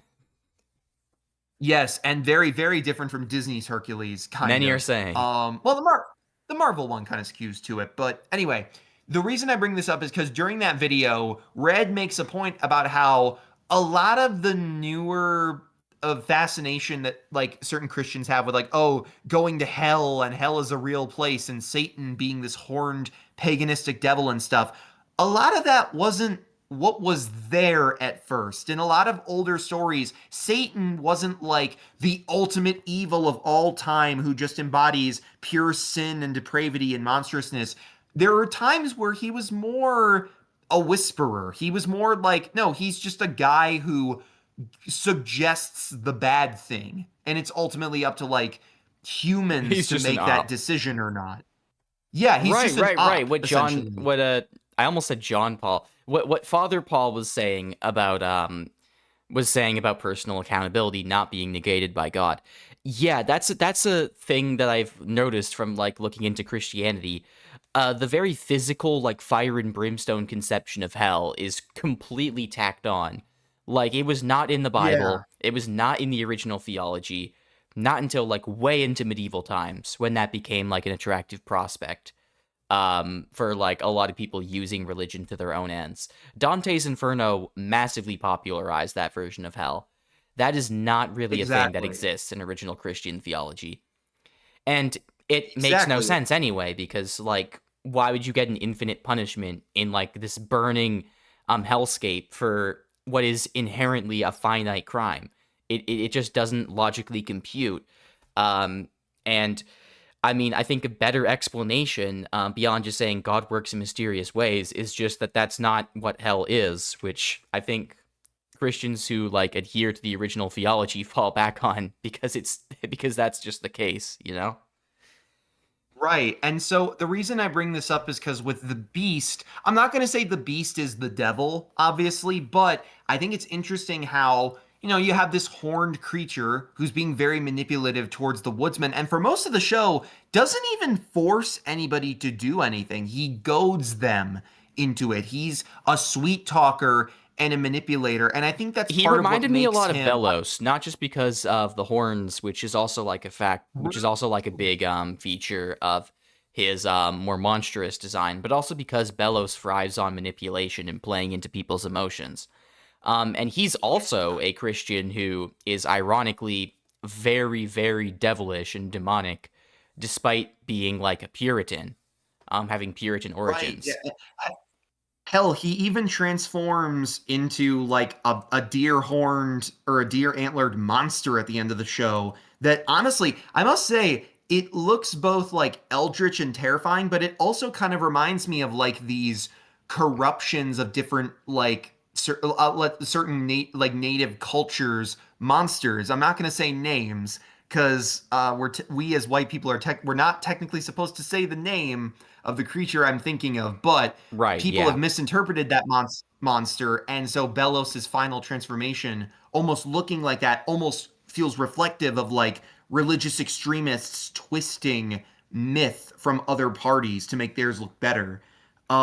But yeah, Yeah, back to the Bellows could be Beast his own with fucking podcast episode. But yeah, back to the oh Beast. yeah, back to the Beast. What I think makes the Beast so scary as a villain to me is on top of the fact that he is like his design is great. Like just this literal forest shadow that looks like he has a cloak of leaves around his body and these branching hella horns in a sense. He also again, he's not like an attacker. He's not some monster that just attacks to kill and eat prey. He literally waits for them to give up and lose hope. He manipulates other people into doing his bidding and serving essentially his survival. He's essentially taking advantage of others' goodwill and hearts for the sake of keeping himself alive.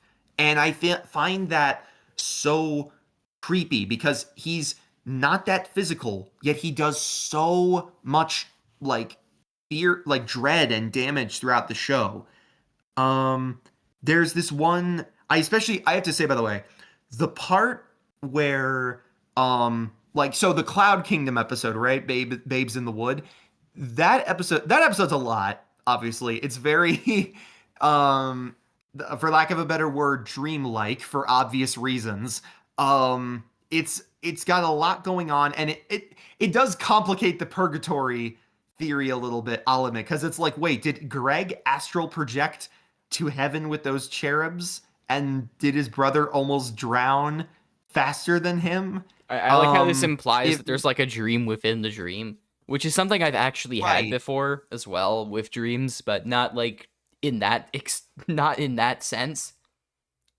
yeah, but in that, but I think for me the scariest, I think for me the scariest scene with the Beast in the show, or one of the creepiest for sure, is like the end of that episode where we just see Greg like say goodbye to Wirt. You don't even see his face, just turns around, walks off, and the Beast is just there, deeper in the forest, like waiting for him and just calmly talking to him and telling him to come with him. It's so real and creepy, and it just works super well for what it's going for. And then like the bit right after where Wirt wakes up and realizes like, oh fuck, my brother is gone. Like that, I must say, rewatching that scene, I get like chills now. Because again, I'm an older brother, and while I haven't like lost my brother anywhere in like a public space or anything, I know that feeling of like, oh shit, somebody I care about is like they're not here.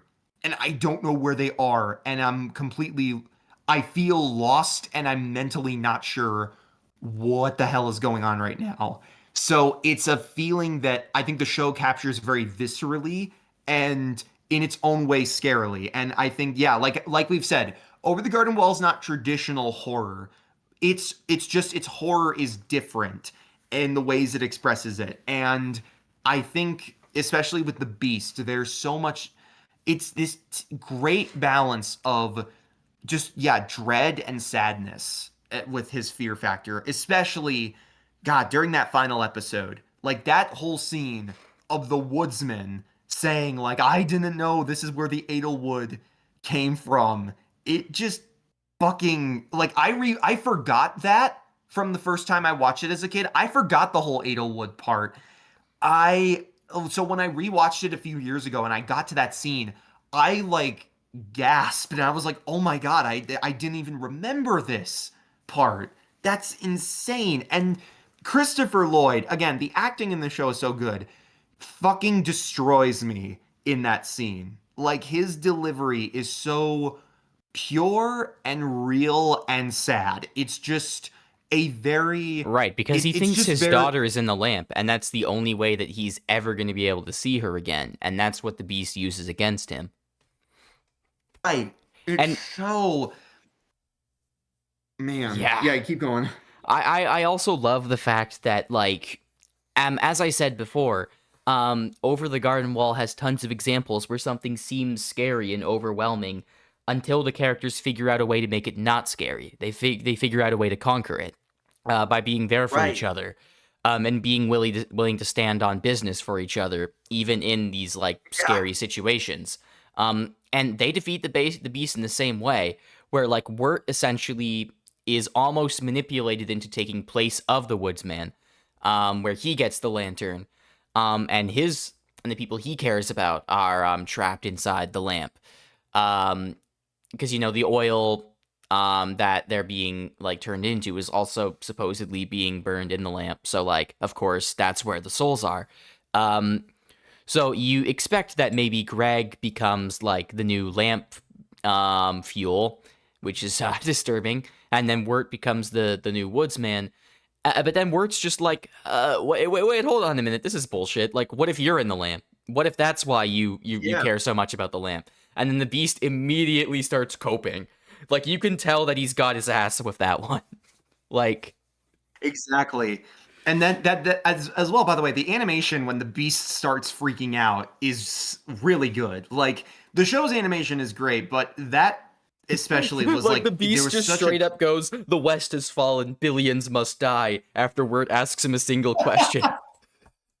Yeah, it's like that fucking what is it? I forget what it's from, but there's like this old meme audio of like a dude being like it's so creepy and good. I Neglect also like how previous we also instructions. start Give me give me a recipe for a delicious cake. Yeah, and I also think it's interesting how with the beasts, like the thing I also want to discuss, the eyes of the beast. We've already talked about like the eye shine and stuff, but during that finale, we see different eyes for it. We see the bright white eyes, but we also see these kind of yellow bluish ones that definitely have pupils in them. So it's like a glimpse at like how it truly sees things. We see it when it tells the woodsman to feed the lantern before he tries breaking Greg free. We see it when he freaks out in front of Wirt. And we see it when it's like the "Are you ready to face true darkness" line. It shows how I think it's so interesting how that shows the beast's true form in a sense before we even see a flash of it. And what grabs me about it is that like that scene, now that I say it out loud, the "Are you ready to face true darkness," even at his scariest, even at his most desperate, the beast is weak.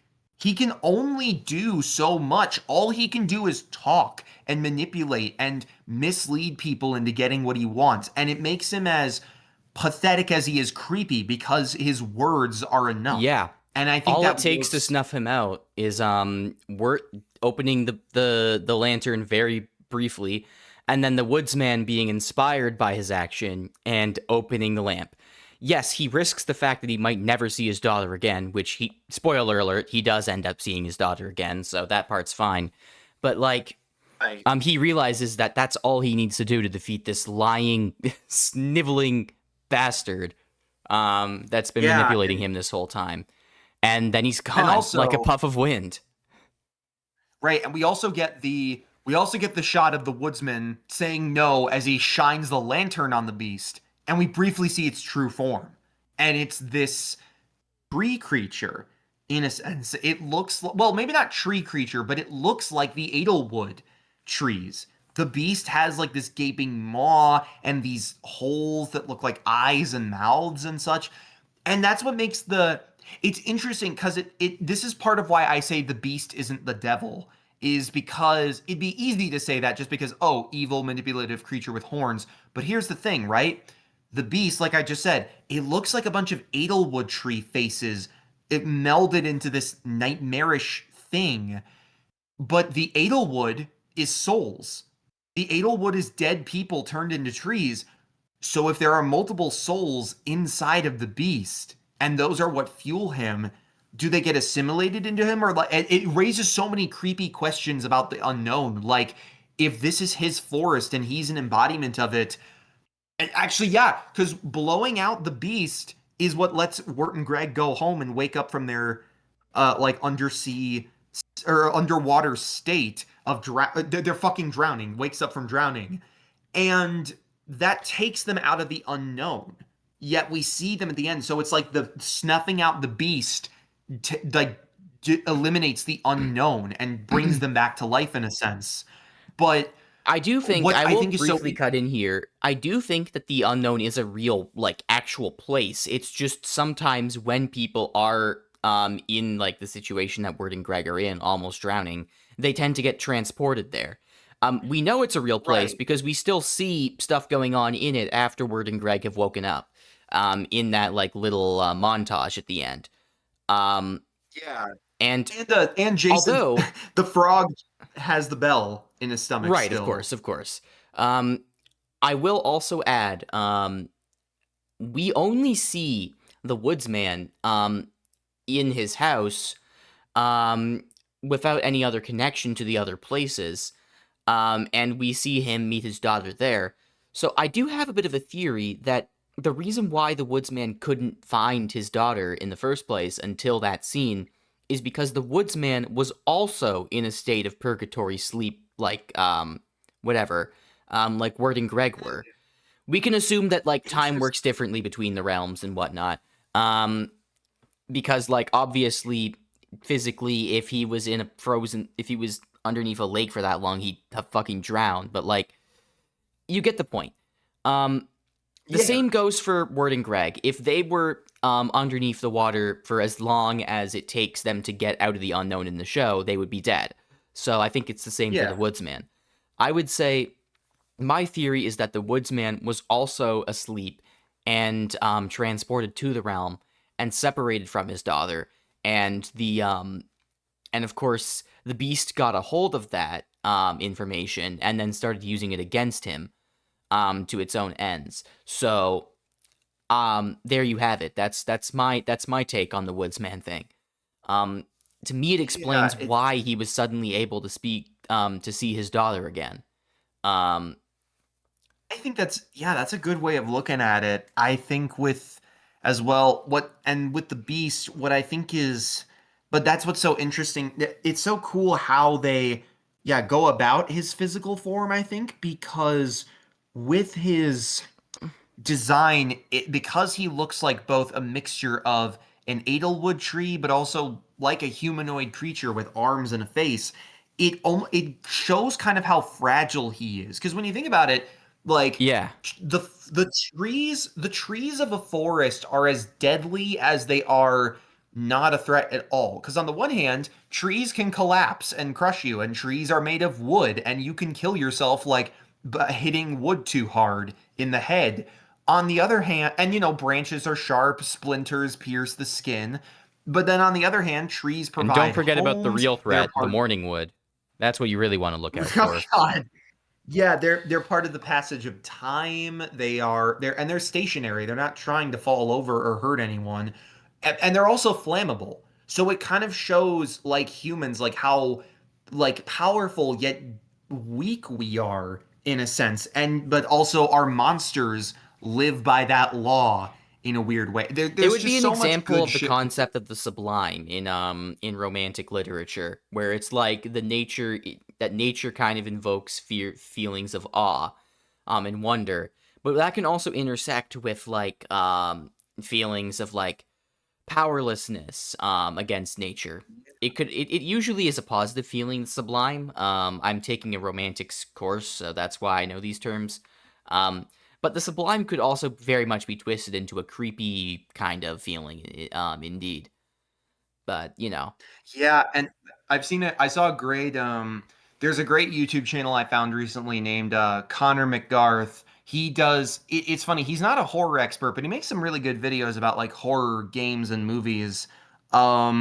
He's doing this series on the video game for Fears to Fathom, which is like different for those that don't know, Fears to Fathom is it's a horror game where supposedly each chapter is based on a true story, or at least inspired by one sent over through Reddit.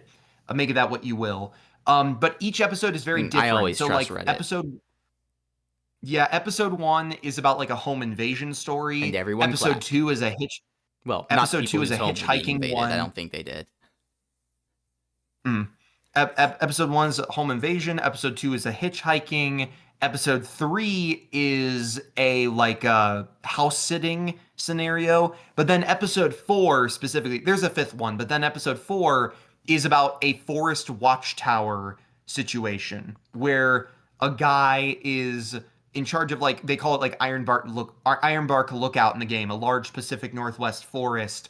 And the guy at the watchtower slowly starts realizing there's like some cult shit going on in the woods.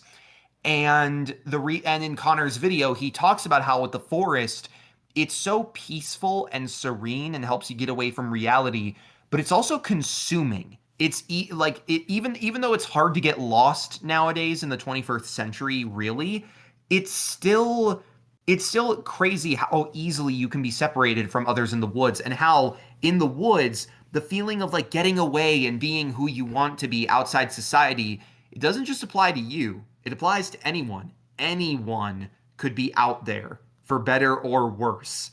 And yeah, you could run into the vampires from Illinois. They were kicked out of Chicago by Brandon Johnson, so and that's where they've gone. The forests. Yeah, maybe. Might as well. There's bats out there. There's animals with blood. It probably cave Animals with might blood. As well. I like how that implies most animals don't have blood. Like, I mean, to be fair, I know what you mean by that, but like. But yeah, long story short, I could ramble on about the Beast, but I plan to at a different time in a video of my own. But yeah, the Beast is a character that I love. He's a fantastic animated villain and very subversive, I'd say. Like a lot of this show. And this is all for a villain who has almost no screen time. Probably like 10 minutes of total screen time. That's a fantastic feat. He's only in 4 episodes, but his presence is felt through like nearly the entire show, and it's so effective. Oh, right, the thing I wanted to mention earlier. So this is the train of thought that you lost, right? Yeah, so I was looking on Tumblr at Over the Garden Wall fan art for fun, just to see what would pop up to put me in the mood. The first post I see when I type in from the top results, it's a parody of a Mr. Beast thumbnail, but it's the Beast in front of Greg and Wirt saying, "I turned 100 kids into trees." Wait. I think I might have watched a rap battle between Mr. Beast and the Beast from Over the Garden Wall at one point. I didn't know who the Beast was at that time, but like, no fucking way. It also might have been a different. God. It might have been a different The Beast. Just to be clear, I'm not 100% sure, but I thought that it vaguely remembered the Beast. Oh my god, you're right. It exists. It's by a channel called Michael. It's by a channel called Michael Stark. Oh, I'm watching this after we're done. That is so. Oh my god. Also, oh yeah, shout out to the Tumblr artist at Wishing Well Art made the artwork I'm talking about that parodies the thumbnail. That is really fucking funny. Yeah, no, that's awesome. But yeah, that's basically all I wanted to say about Over the Garden Wall. I mean, like I've said, it's a great show, funny characters, good jokes. Oh yeah, I guess last details. One, the music's amazing. The music is by a group called the Blasting Company. They do a fantastic job at capturing Company. That's an awesome name. It's like that's what you'd expect like a canon manufacturer to be called in for fucking Victorian era warfare or something. Yeah, they're long story short, there's a reason why there are playlists on YouTube titled "Music Like Over the Garden Wall," the ear blasting, and they include songs like. Yeah, it's just lovely work that really captures a fall. I heard that energy. Chicago employed the Blasting Company to get the vampires out. After they took care of even though they started the fire, they brought them right. Yeah. That's true. But yeah, I don't think the Blasting Company helped very much with the fire. That wasn't really their purview. Yeah, I also just want to say, background-wise, beautiful show. Like the autumn detailing and like effects animation on the leaves and the rivers and stuff is all so gorgeous. The color grading is amazing. And I say this as a 2D animator. I should specify, I'm a 2D animator who excels at character animation, or is really good at it at least. I am actually not a great background artist. I struggle a lot with perspective and layout in art, so I say take it from me, like this stuff is hard. So I like the painterly stuff that they get away with in the show is truly, yeah, it really is just beautiful, and I'm And you're so saying like I don't have much else to say. This show is a just really random good. detail I just love remembered it. that like really plays into the literal aspect of that whole like disarming the scary theme that you see so much in the show. Remember when Yeah. I mentioned the father of the teacher who wanted to shut down the school, but it was revealed that his Yeah. motives were like purer than you originally thought. Well, when you get that character shift, originally this character has like a massive like black coat that covers like all of his body and it stretches out around him and makes him an imposing figure. Right. But then he takes off the coat and it reveals that he's just like a twig. Like he's Yeah, completely he's a harmless. twink. He's a twink. That's awesome. Yeah, it's like that's the most literal example of like disarming the fear you can see. Like you take off the coat and he's just like a guy. Um, Yeah. it's just, I mean, I could have brought that up earlier, but you know, full circle, full circle. I Right. don't have much to add. Is I there think all of you, what you're saying about Over the Garden Wall is absolutely correct. And I agree. Thank you. Yeah, there's a bit more of Midnight Yeah. Mass I want to get through as well. Before we Yeah, end that's this. okay. I would like to I will admit I would like to wrap up in the next 20 minutes, but I can totally talk about Midnight Mass. Yeah, a it'll bit be more, mid. because We should end the podcast on exactly midnight.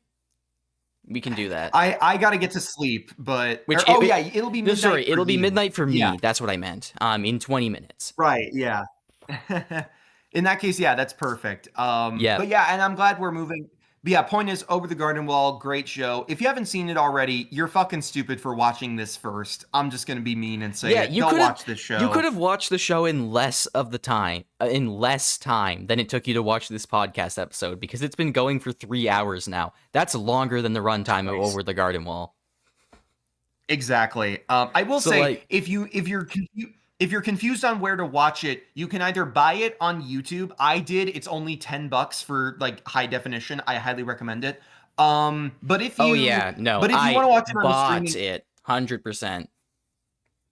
yeah, if you want to watch it on a streaming service, did not find a whatever Google fucking- Drive. No, never would do that. Yeah, for whatever fucking reason, it's on Disney Plus and Hulu right now, even though it's a Cartoon Network, i.e. Warner Brothers property. But as we've established for years now, HBO Max has been... It's weird. I like HBO Max as a streaming service. Like, I like the layout and watching stuff on it. But the decisions Warner Brothers makes for it are so fucking stupid. Like, all this back and forth with Discovery. Like, are you divorced or not? Just pick something already. But yeah, if you want to watch Over the Garden Wall, speech bubble. Yeah, if you want to watch Over the Garden Wall legally, technically, it's on Disney Plus and Hulu, or you can buy it through YouTube, at least for now. But if you are a Gokaiger, which if some of you will get that reference, if you are a Gokaiger, you can find. I'm sure there's a Google Doc. Let's put it at that. Right. But yeah, on to Midnight Mass. And I'm actually glad we're going back to this because there is at least one other part I wanted to talk about with this show, and that's Rahul Kohli's character. Go ahead. And the Yes, dignity I was speech. going to get into that. I do have a brief aside I want to go with because I realized that we mentioned the shocking scene with Riley without actually describing what happened. Because midway through the show, Riley, in one of the most shocking twists, actually ends up turned into a vampire himself by the monster, because he walks in on the monster with Father Paul, and Riley ends up developing an affinity for blood, like all the vampires in the show do, and it's very much a mirror of his alcoholism. He has a new addiction. And because of that, he doesn't want to hurt anyone. So what he does is he sends final letters to his family. He walks around a little bit. He sees what the world looks like now as a vampire. It's really like pretty and unsettling at the same time, the extra effects they layer on to like show vampire vision. It's like if I could actually take Twilight sparkling seriously, or whatever the fuck they call it. Yeah. It's like, it's really interesting. And Riley goes and he takes Aaron, who he's in love with, he treasures maybe like more than anyone in the world, takes Aaron on a boat, waits until morning, explains the whole situation to her, and then because he doesn't want to hurt anyone, and he's so sure that he will.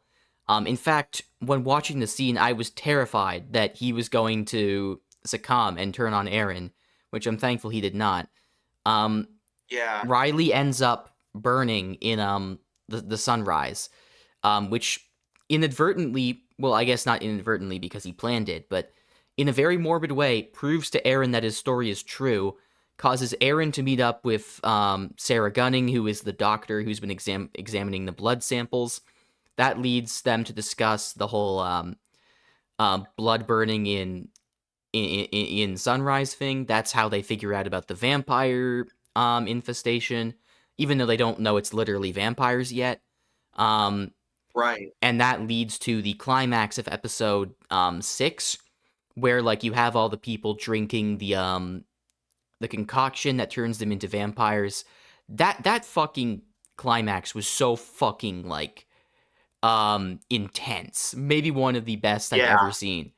I'll jump back to it in a second, but yeah, you have Riley going out on this boat and him sacrificing himself to avoid hurting people, and finally finding forgiveness and like accepting himself and letting go of the guilt he feels for what he did. It's beautiful how they show the girl that he killed now back as an angel, and she's no longer disfigured. She's no longer staring at him and judging him.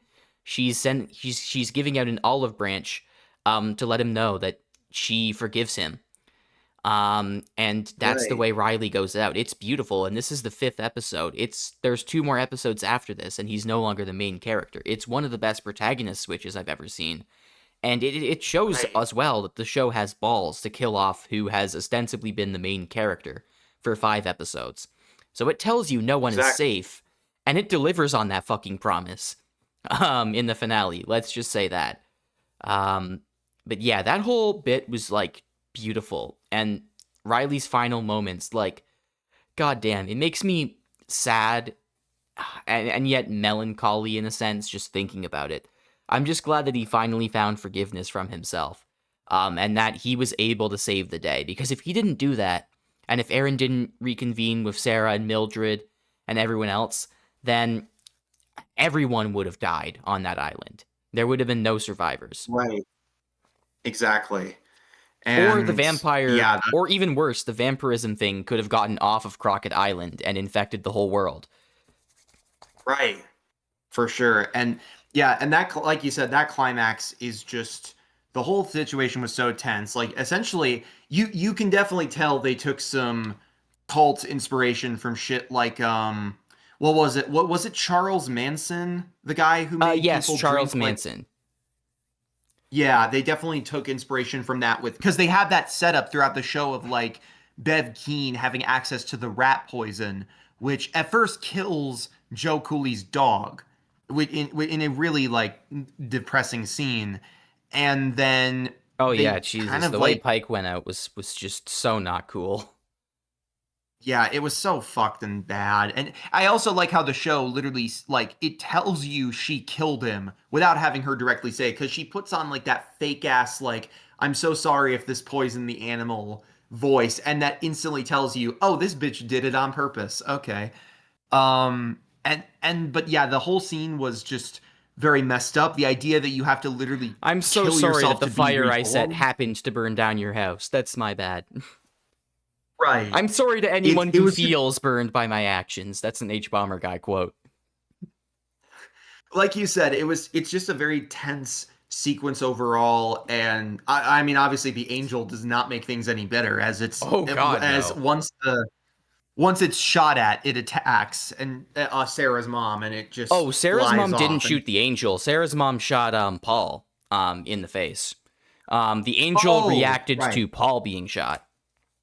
okay, yeah, like I said, I'm misremembering some That was things. also It's been very a minute, badass but of Mildred, but that's a side yes, tangent. Um, um, I thought it was terrifying in the climax just how many people actually took the drink.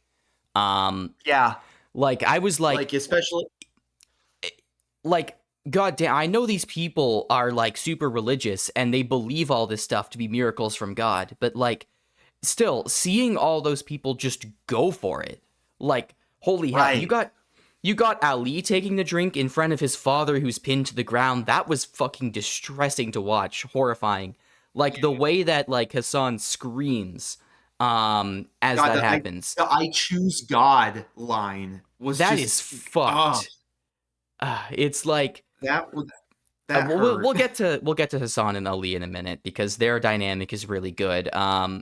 There's also another moment that like really fucked me up where it's like, you have the Flynns end up not taking it. All of them, Ed, Right. Annie, and Warren, kind of see that this is like concerning, so they don't take it. And however, Lisa Scarborough's parents do take it because they're part of like Father Paul's like circle. But Lisa's too terrified to take it. She also senses something is wrong. She doesn't take it herself, which is terrifying because the ones who become vampires immediately turn on the ones who aren't, no matter how close they are. So you get a whole sequence Yeah. where like Warren, who remember that Warren is like in love with Lisa, they have like a relationship going on, where Warren has to just Yeah. fucking yank his girlfriend away from her own parents who are about to kill her. Like, or not kill Right. her, but they're about to like they're about Transform to her like and pounce on her and transform her. That was fucking you also distressing to watch. also the scene of the angel and the now vampiric people breaking into people's homes at night and killing them to feed. Like that was also fucked. Yeah, and don't As they forget started about how some of those people then turned on people they love without knowing that they could save those people by turning them into vampires with the blood. You had the one guy named Howard Hobbs being like, "I think I killed my wife and my boys." And then fucking Bev Keane is like, "Oh, but if only you knew how this worked, you could have saved them. But because you didn't ever come to church and you didn't show your love to God, you didn't Oh, know. So your kids and your wife are dead because it's your fault. And you being a sinner." Like, oh my God, I wanted to punch her in the face. Like, that must have been extremely traumatic for him to hear. yeah. It was so good hearing it was so good hearing Riley's mom just say like, "Bev, Oh you're yeah, not a Annie good Flynn cooked person." her ass. That was awesome. Yeah. It She's was so she's the kind of Christian who I would like fight side by side with in the rapture. You know, when that finally comes around. side by side in the rapture. That's Yeah, so because good. we all know that Bev Keane is the fucking Antichrist. Like, she's gonna take Oh off her yeah. mask, and it's gonna be her. Right. And but yeah, and I do want to talk about the ending of the show, like the final scene, but I do want to quickly go back around to yeah, the Oh, I to almost forgot to mention this is another peak moment. Um, there's the other guy in Father Paul's circle, Sturge. He's the guy with the beard who operates the boats. And then there's also the one kid who's Warren's friend, who takes the vampire drink. And he says there's a scene between that kid and Sturge when like the all the buildings burn, thanks to Hassan and Ali and a bunch of people, and Aaron as well. Because Ali has a change of heart. We'll get into that in a moment. Um, oh my God. When all the buildings burn down and they realize they have nowhere to go when sunrise happens and they just give up and face the music. And that kid, yeah. I don't remember the kid's name. That kid talks to Sturge and is like, "I think I killed my mom." And then Sturge just comforts Oh, the kid, being like, "Yeah, I've done some stuff. I've done some stuff." Like that quiet acknowledgement where he's like, he's given up. Like, he knows that he knows that this is all fucked, and he has no choice but to just face what's coming head on. Like, that was such a good moment, dude. Right. And part of the reason we got to that moment of all was because of the fucking of Sheriff Hassan being such a badass throughout the whole show. Like, can I just say, Rahul Cooley, not Cooley, I fucked that up. Coley, right? It's Coley. I could be wrong, but I'm pretty sure it's Coley. I've heard it pronounced that way once or twice. But yeah, Rahul Kohli, amazing actor. Like, can I also say, fine as hell. Oh yeah, it looks great. Like, dude, he's not English, by the way. He's not American. I think he's British, but or Australian maybe. He has like one of the two accents. But it's definitely, when you hear him speak normally, he's not. I don't think he's American. I could be wrong, but last I checked, let me double check. Yes, he's British. Yeah. He's British. He's most known for British stuff. Yeah, great American accent though, is my point. Like, he fully convinced me that he had one in the show, and does a really good job. It also, side note, this is a little comedic and unrelated technically, but there's a bit where I think it was a stream where he and some of his friends were like recreating Revenge of the Sith with no budget. Wait, that's peak. I gotta see this. And the reason I bring this up, there's a bit where you remember the fucking helicopter meme from a little while back, where no. it was literally just like, it would just be like silly footage of like helicopters or weird animal themed drones, but it was sung in like I don't know if I'd say stereotypical, but it was definitely sung with like an Indian voice or a Southeast Asian voice, maybe Arabic, and it's right, and so like at one point during this stream, like, Rahul just did the bit on camera, and he did a surprisingly good job at it. That's good. But yeah, with oh shit, I didn't know he was on Supergirl, the fucking CW show. Apparently so. He's Scarecrow on the Harley Quinn show? What the fuck? Damn. What? Okay. Yeah, no, this guy gets around in the acting world. He's good. Damn, yeah, Fallout 76, Warhammer 40,000, shit. Warhammer 40,000. Everyone just calls it 40K. Interesting. Well, I don't play Warhammer, so I don't know. That makes sense, but that's just for future reference. It's easier to say 40K. But with his performance in the show, I think it truly shines the best during that dignity speech to Sarah, talking about that speech was great.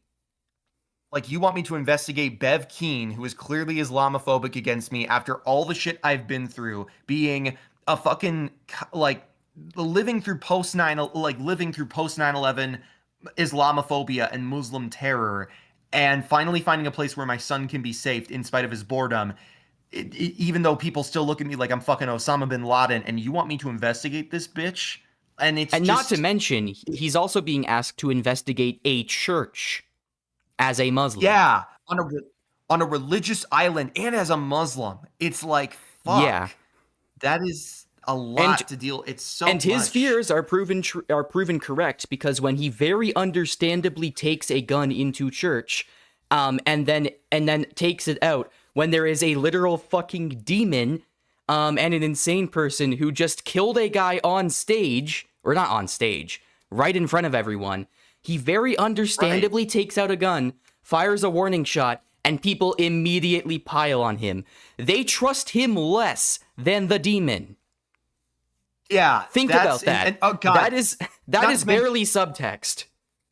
Not to mention the part where he's like talking to Bev in the finale, and she delivers that dirty blood line. Like, if I didn't hate this bitch even more, like, holy shit, that was a hot iron barb. And just like, wow.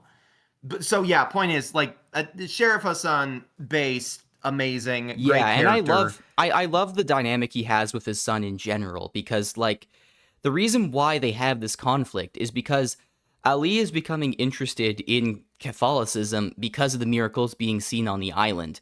And this is directly relevant to him because his mother, Hassan's wife, passed away from pancreatic cancer before the events of the show. Um, Yeah. and I think from Ali's perspective, he wishes that there was a miracle to save her. And because he's now in the presence of what he believes are miracles, something that he never got from his own religion, but he seems to be getting from Catholicism, he drifts toward Catholicism. And that's Yeah, how and like they're able to manipulate him in the end. By that I mean Bev Keane, who does most of the work in that regard. Father Paul there's doesn't also really the care about him, like doesn't really like try to bring him in at all. Not any more so than I guess anyone else, but like Bev Keane targets this motherfucker, probably because she knows it will specifically piss off Hassan, which makes her even more detestable. There's also the added element of again in the dignity speech. I rewatched it recently. Sheriff Hassan says like Ali is bored to tears, but he's safe. And so here is Ali not only dealing with everything you just said, and on top of that, these miracles aren't boring. So there's That's that right, they're element not too. boring. And I mean, turning into And a vampire, I wouldn't call that boring. I wouldn't call it desirable, but I certainly wouldn't call it boring. right, and what you mentioned about like yeah, the whole crisis of faith thing. I've only read so much of the comic series it's from, but there is a Moon Knight comic where there's kind of something similar I've seen where Mr. Knight is in a therapy session and he's talking about being raised Jewish and how part of the reason Mr. Knight loves being like, or it took the offer that Khonshu gave him was because throughout his life, he was told stories of his God, but also all these stories of Jewish suffering and being, chased out into the desert and all these terrible things, and wondering how his God could allow that. So when Khonshu, a literal Egyptian god, whether it was a personality in his head or an actual deity, a god who listened to him, a god who spoke to him, gave him power, of course he was more inclined to fall in line with that. So I understand Ali's perspective of like, yeah, being put in this life where you're bored and frustrated and you've lost somebody you care about and hope for miracles. And then you see an opposite side of this religious coin that is not your religion, but seems to be offering what you desire. It's enticing. And it's part of what makes it understandable motivation wise for his character, but also so tragic when he again delivers the chooses God line, because Right. it really it's understandable even if it's for the worst It in a lot of is, and I ways. know that everyone focuses on the one like the speech, um, the Osama bin fucking Laden speech, that he The gives to dignity Sarah, speech. the dignity speech, yes. Yeah. But there's also another really great Hassan moment where he's talking to his son and leveling it with him about his mother. And he's like, "Do you want to know what pancreatic cancer does to someone? Because I don't want to tell you." And I'm telling you, but I am telling you this. If God in one corner of the world does all these miracles, but in another corner of the world, he can't do a miracle to save her or like all the other people who are suffering, no, it just doesn't work like that. God wouldn't pick and choose. He either does it or he does not. I also like the moment where he's like, I know you're trying to look for God and I will never tell you not to, but we already have him. Like, so many good conversations. Like, I obviously have to preface this whole thing by saying I'm not Muslim and neither is Kevin. Neither am I. I Yeah. I Yeah. could not possibly like explain this or do it justice the way like someone who is Muslim could. This is just my very Yes. limited perspective. Um I do think it's cool how the show also establishes and breaks down misconceptions about Islam as well. Like the Islamic view of Jesus, for example. Jesus is widely respected in Islam. He's seen as a prophet of God, just not the final word of God. Um, Right. and like Hassan actually lays this out pretty well when in a conversation with, guess who, Bev motherfucking Keen, in that school scene where he's like, yeah, Muslims like Jesus. Jesus was an important prophet of God. We just believe that the word of God was changed by a lot of people in institutional Christianity for their own aims in the aftermath, and the Quran came around as the final word of God. That's the only real difference, and I thought that was super interesting because I've never seen that highlighted before in a show. Yeah, I mean, it's always it's nice to see that. Yeah, for sure. And again, I agree with you. I'm not Muslim. I don't have any Islamic heritage. I'm as white as you fucking get. Like both me and Noah, we have Scottish descent as far as I know. Yeah, So no, we you do are not like get whiter than very Yeah, very we're different sides of the white coin. I'm in the US, he's in Canada. But that. we Different sides do of the white coin.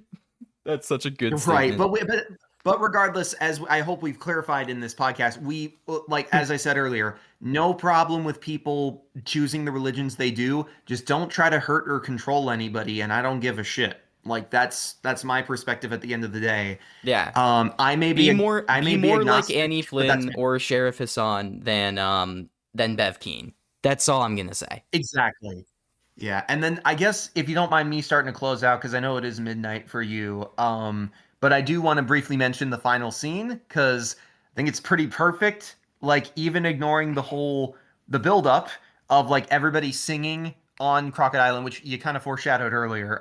But Oh yeah, the 100%. the whole singing scene was great. Again, another example of the show having really great VFX. The fire effect is really good. It's not like the most groundbreaking thing ever, but it looks very convincing. Watching Bev light on fire was so fucking satisfying. The way It she was also tried just to escape her fate, the only one who did. She acted the least Christ-like out of every single person in that cast, despite claiming to be the most devout. You could tell that the people who stood around and sang that hymn and comforted each other were honest Christians. For all of their faults, correct. for all the faults of people like Sturge and Wade Scarborough and everyone else in Father Paul's close circle, even Father Paul himself, those motherfuckers believed. I do not know if I believe Bev Keane was earnest in that way. Exactly. And it really is just all in and of all, course it was such a you get the part of like Ed and Annie Flynn comforting each other, the way they work through like becoming vampires, where they're like, yeah, we both feel this starvation, but we're not gonna hurt anyone. It's like the same thing with how Father Paul took ages to actually start hurting people. It's like people with strong moral character like Riley, or Ed or Annie or even Father Paul for a lot of the show, like they don't have to give in to those temptations, and they can fight it, and they can protect the people they love. I thought it was so sweet how they comforted each other like that, in the end, not even aware that their last child had survived, but I think they believed it, and they were right to believe that because Warren and Lisa were the only two who got away. Years of fucking therapy. I hope that their bills are subsidized by the fucking government. Jesus Christ. Yeah. Absolutely. And also I do like how in the final scene we know the vampire dies through just one line of dialogue, because during the final scene with Warren and Elisa, they're on the boat like sailing away from Crockett Island, and we see the vampire, the angel, flying away as sun rises, but it's looking tired, and they're questioning like, can it make it to the mainland? Can it get that far? Warren's but like we know 30 that kilometers? Hell nah. But He's we like, also know hell like nah, Jigsaw, you ass is tweaking. exactly. And we also know that the power, like the gifts bestowed upon the people, like the de-aging and all that, it's connected to the source blood of the original angel. I don't know what the bioscience would be for that, even the fictional case, but in this instance, the blood that's given to everybody it all connects back to this angel. And so in that final scene with Elisa, who got her legs back, saying, I can't feel my legs. Like that was fucking confirmation that they won. That is an amazing ending line. Absolutely. It's like, one of my favorites from the whole show. You know how the Arcane writers revealed that like the last line of season 2 of Arcane took like almost a day to settle on? Like the dirt under your nails line or whatever it was. I don't remember the full thing. Not my personal favorite line to end on, honestly, but like I get the idea behind it. I wonder Yeah. how fucking long it took the Midnight Mass writers to come up with that as their final line. At least a week. It's just right, because some writers, I bet it took they them a start whole with the midnight. beginning. Yeah, God, because like some of the writers, there are writers out there who start with the beginning or the ending, and then they're like, okay, how do we get there? But I do wonder like how much of this evolved over the writing process and planning it out. Like, okay, how did we get to this climax, and then what's the resolution of it? Where do we go after that, and then get to that ending note? It's so cool because it shows one of the show's greatest strengths, like its bittersweet quality, how there's victory even amidst all this death. Even like, though it's a tragic literally ending, it's not a mean-spirited one, which is what I think saves it for me. It's not a cruel ending. I mean, Correct. it certainly is dark and tragic, and like a lot of people die. Right. The only two survivors of this are Warren and Lisa. For the record, my initial prediction when going into the finale was that they would find some last-minute way of reversing the blood thing, so that they could save some of the vampires. Because personally, I thought that they wouldn't kill off Ali. Because, they couldn't do that to Hassan after everything he's been through. Right. There is no way that they would let Hassan live through the death of his child. And they did address that problem in the opposite way that I expected. Right. Yeah, it was just... I will segue to talking about and that ending scene with Hassan and Ali, where like Hassan has been shot a couple times by like Bev and her goons, and like but Ali saves him. Ali helps complete the burning of the place with the beds, so that the vampires can't survive. Yeah. Knowing full well that means death for himself as well, and he takes his father. And they go to the beach and they pray. And it's implied, of course, that Ali has gone back to his original faith because he's realized that whatever this was, it was not godly. And Right. like, there's just a tacit acceptance in them. And of course, Ali is also able to hold back his vampiric urges and not attack his father, and prays with him. There's a tacit acceptance that they're both going to die, and this is going to be their final prayer. And they do it. I like that the prayer is also in tandem with the hymn of the Catholics, implying that like there's more unity between the religions than we would initially think. And at the end of the day, we all want to be comforted before we die in whatever way we know how, and that's a beautiful thing. I appreciate that Hassan ends up bleeding out of his wounds just before Ali burns, because I did not want him to see that shit, man. He did not deserve that. Yeah. But that was so rough to see. Like, I feel so bad for both of them and a lot of other people in the show, but god damn it. Exactly. Yeah, but yeah, I know there's a lot, obviously, we haven't talked about with this show. I know Erin, we've kind of given the short stick, mainly because she had that whole plot line of, like, being pregnant, but then the blood, like, took her baby away from her. And yeah, like, my friend made a lot of good points about like Erin in the show, and I'll go through a couple of them real quick as we are wrapping up now. We're actually past midnight. I broke the pledge, but whatever. The point is, yeah, I mean, Erin, a couple things I like about Erin. I already went through like the whole, I guess I already went through, just saying real quick, actor, phenomenal. The way she screams at the end with Riley's sacrifice, and that becomes the end credits, fucking insane. Kate Siegel, extremely talented. She's apparently actually Mike Flanagan's wife, who he then casted in the show, but that's a case where nepotism really works out, actually, because she's fucking amazing in this. I'll also shout out Zach Gilford as Riley, because he's also awesome, but... Yeah, Erin, couple things about Erin I like. I do have to breeze through this a little bit. Erin cutting the wings of the angel is not only badass and cool, it also harkens back to a thing she said about like cutting the wings in regards to like her mom and going out there. And I don't remember the exact thing that my friend said about this, but like, I get the whole, like, comparison there.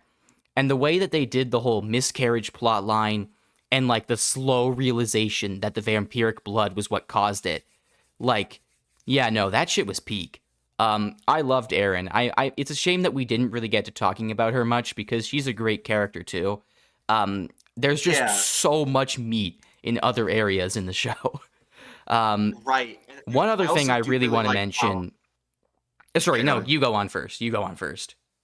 I was also just going to mention how, like, yeah, that scene of Erin cutting the wings of the angel also ties back into what I was saying. How in the show's one of the show's greatest qualities is its bittersweet element. How even in defeat there is victory and there's neutrality. Like the final scene, everyone is dying, but so is the threat. In other scenes, like Riley, for example, yes, he died at sunset, but he proved what he's saying to be true and helped saved the town toward the end. And now we have Erin, who is literally having the blood sucked out of her by a monster, yet she's also like damaging it and preventing its spread from going further. So even in defeat, there is hope and some victory. Even in death, there is salvation for some life in the end. And I think that's really a really good, powerful thing to communicate here with the show. 100%. But yeah, you can continue with your other points. Yeah, speaking of that whole bittersweet element, I want to briefly touch on Joe Colley.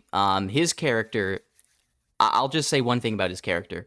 The basics of his character is that he is also someone who was struggling with alcohol. And once he, I believe, got very fucked up, and he accidentally shot Lisa in the leg, which is what caused her to be paralyzed in the first place while going out hunting. And there's a scene in, I think, episode 3 where Lisa confronts him and talks about how much that she hates him, but also that she forgives him, because even though she does have all this hate for him inside, she knows it's the right thing to do, and that he deserves forgiveness, even if she's not ready to, like, fully move on or, like, stop being mad. That's a really beautiful scene where, like, you understand where both characters are coming from. And one line that really hits from that moment is, "You reached through time, Joe Colley, and you stole." Like, as in, like, stole the opportunity she would have had if not paralyzed. But I saw a commenter put it amazingly when I scrolled the comments on that scene. That Joe Colley, in a very roundabout way, actually saved Lisa's life. Because, and it was not just by circumstance, it was because he made a pledge to get better, and he didn't drink that one day, and he went to see Father Paul seeking guidance to better his life. And unfortunately, that led to his death by Father Paul's hands. But because he died, that led to Riley getting suspicious.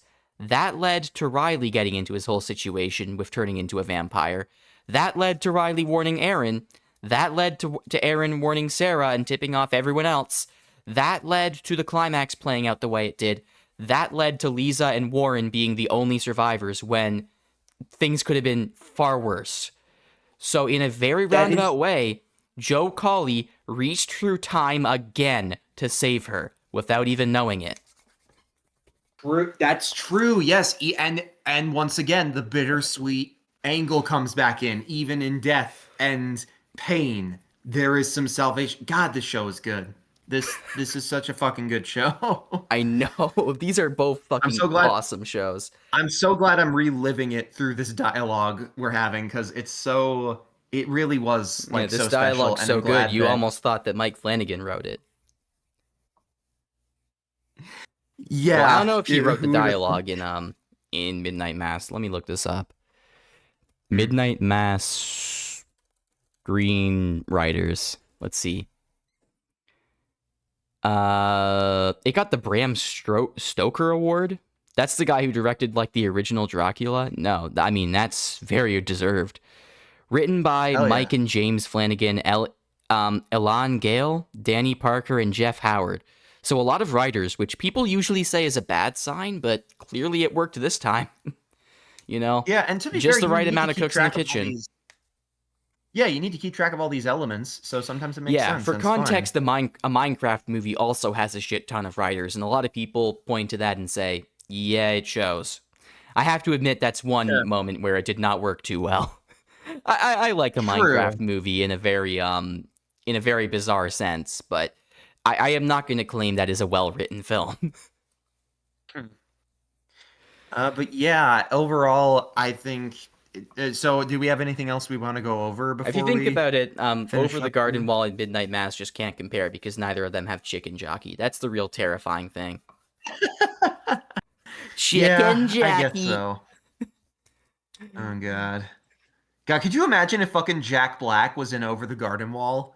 That would have been honestly, with the amount of celebrities in that show, it wouldn't surprise me.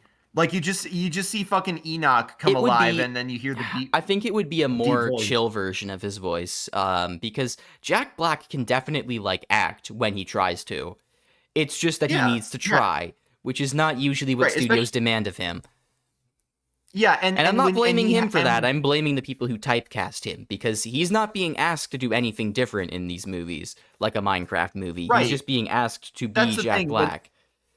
when Jack Black has to be himself to be a character, the character has to be crafted around Jack Black. Sometimes that works great, You could like say he has to Poe be in Kung Fu Minecrafted. Panda. God, yeah, I guess so. But yeah, that sometimes that works great, like Poe in Kung Fu Panda, who I Yeah. think is kind of inseparable from Jack Black. But then there are times where it's like the Minecraft movie where, yeah, it literally just is him saying like Minecraft shit out loud. Yeah, which is And funny, it's but it's funny, not don't get me Steve. right. Yeah, it's not Steve because Steve doesn't really. They didn't really invent a character for Steve, who is a literal NPC in the game. They just slapped Jack Black's voice on him. Yeah. We're Or rather, going they into a took whole Steve's tangent about clothes. about fucking Minecraft movie now.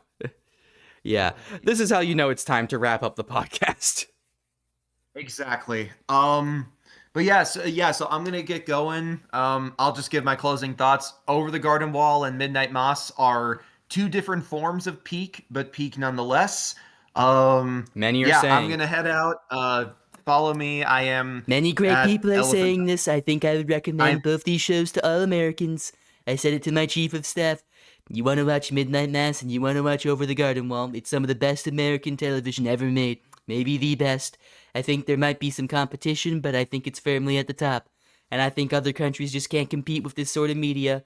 I mean, get out of here with that anime stuff over in Japan, or whatever they call it. I don't care. I don't want any of it in my White House, in my Oval Office. One of my staff members tried to put anime in my Oval Office, and I said, if I see you again, you're a dead man.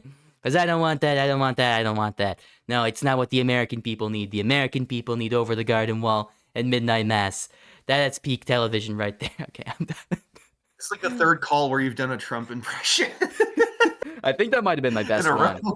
It just needed more pauses. Maybe, yeah, It just needed more yeah, pauses to feel like the actual voice of Trump. But other than that, I think I got exactly. it. But yeah. So I'm gonna head out.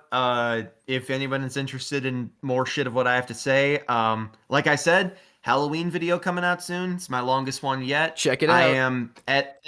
I'm at Elephant Power Productions on YouTube. You can also find me on Instagram, Tumblr, and DeviantArt. If you want to find me, literally just type in Elephant, like AMER, or just American Elephant. You'll find me pretty quickly. I'm using the same profile pic on all of them, except my Blue Sky, where currently I'm using a version of my PFP, but it looks like the Void from Thunderbolts for Halloween. But yeah, other than Dope. that, I got nothing else to shout out. So I'm good. If you want to truly close Yep, this out same here. And this truly was our Midnight Mass Over the Garden. Wait. One more thing. I love the joke in Over the Garden Wall of like the chill, concerned police officer in the police cruiser just being like, "Hey, we're gonna arrest you." Just kidding. And then like, I love the bit where like the cop tells them to come down from the wall. And then, like, when they go over the other side, the cop's like, no, on this side of the wall, on this side of the wall. Yeah, I like, didn't mean kids, on that seriously, side. get down from there. Yeah, no, that was a good little gag. Anyway, that's it for tonight. And on that note, concludes the loveliest lies of all. I And have then to you're end on saying, the fucking music, I guess. I don't all know. right, bye.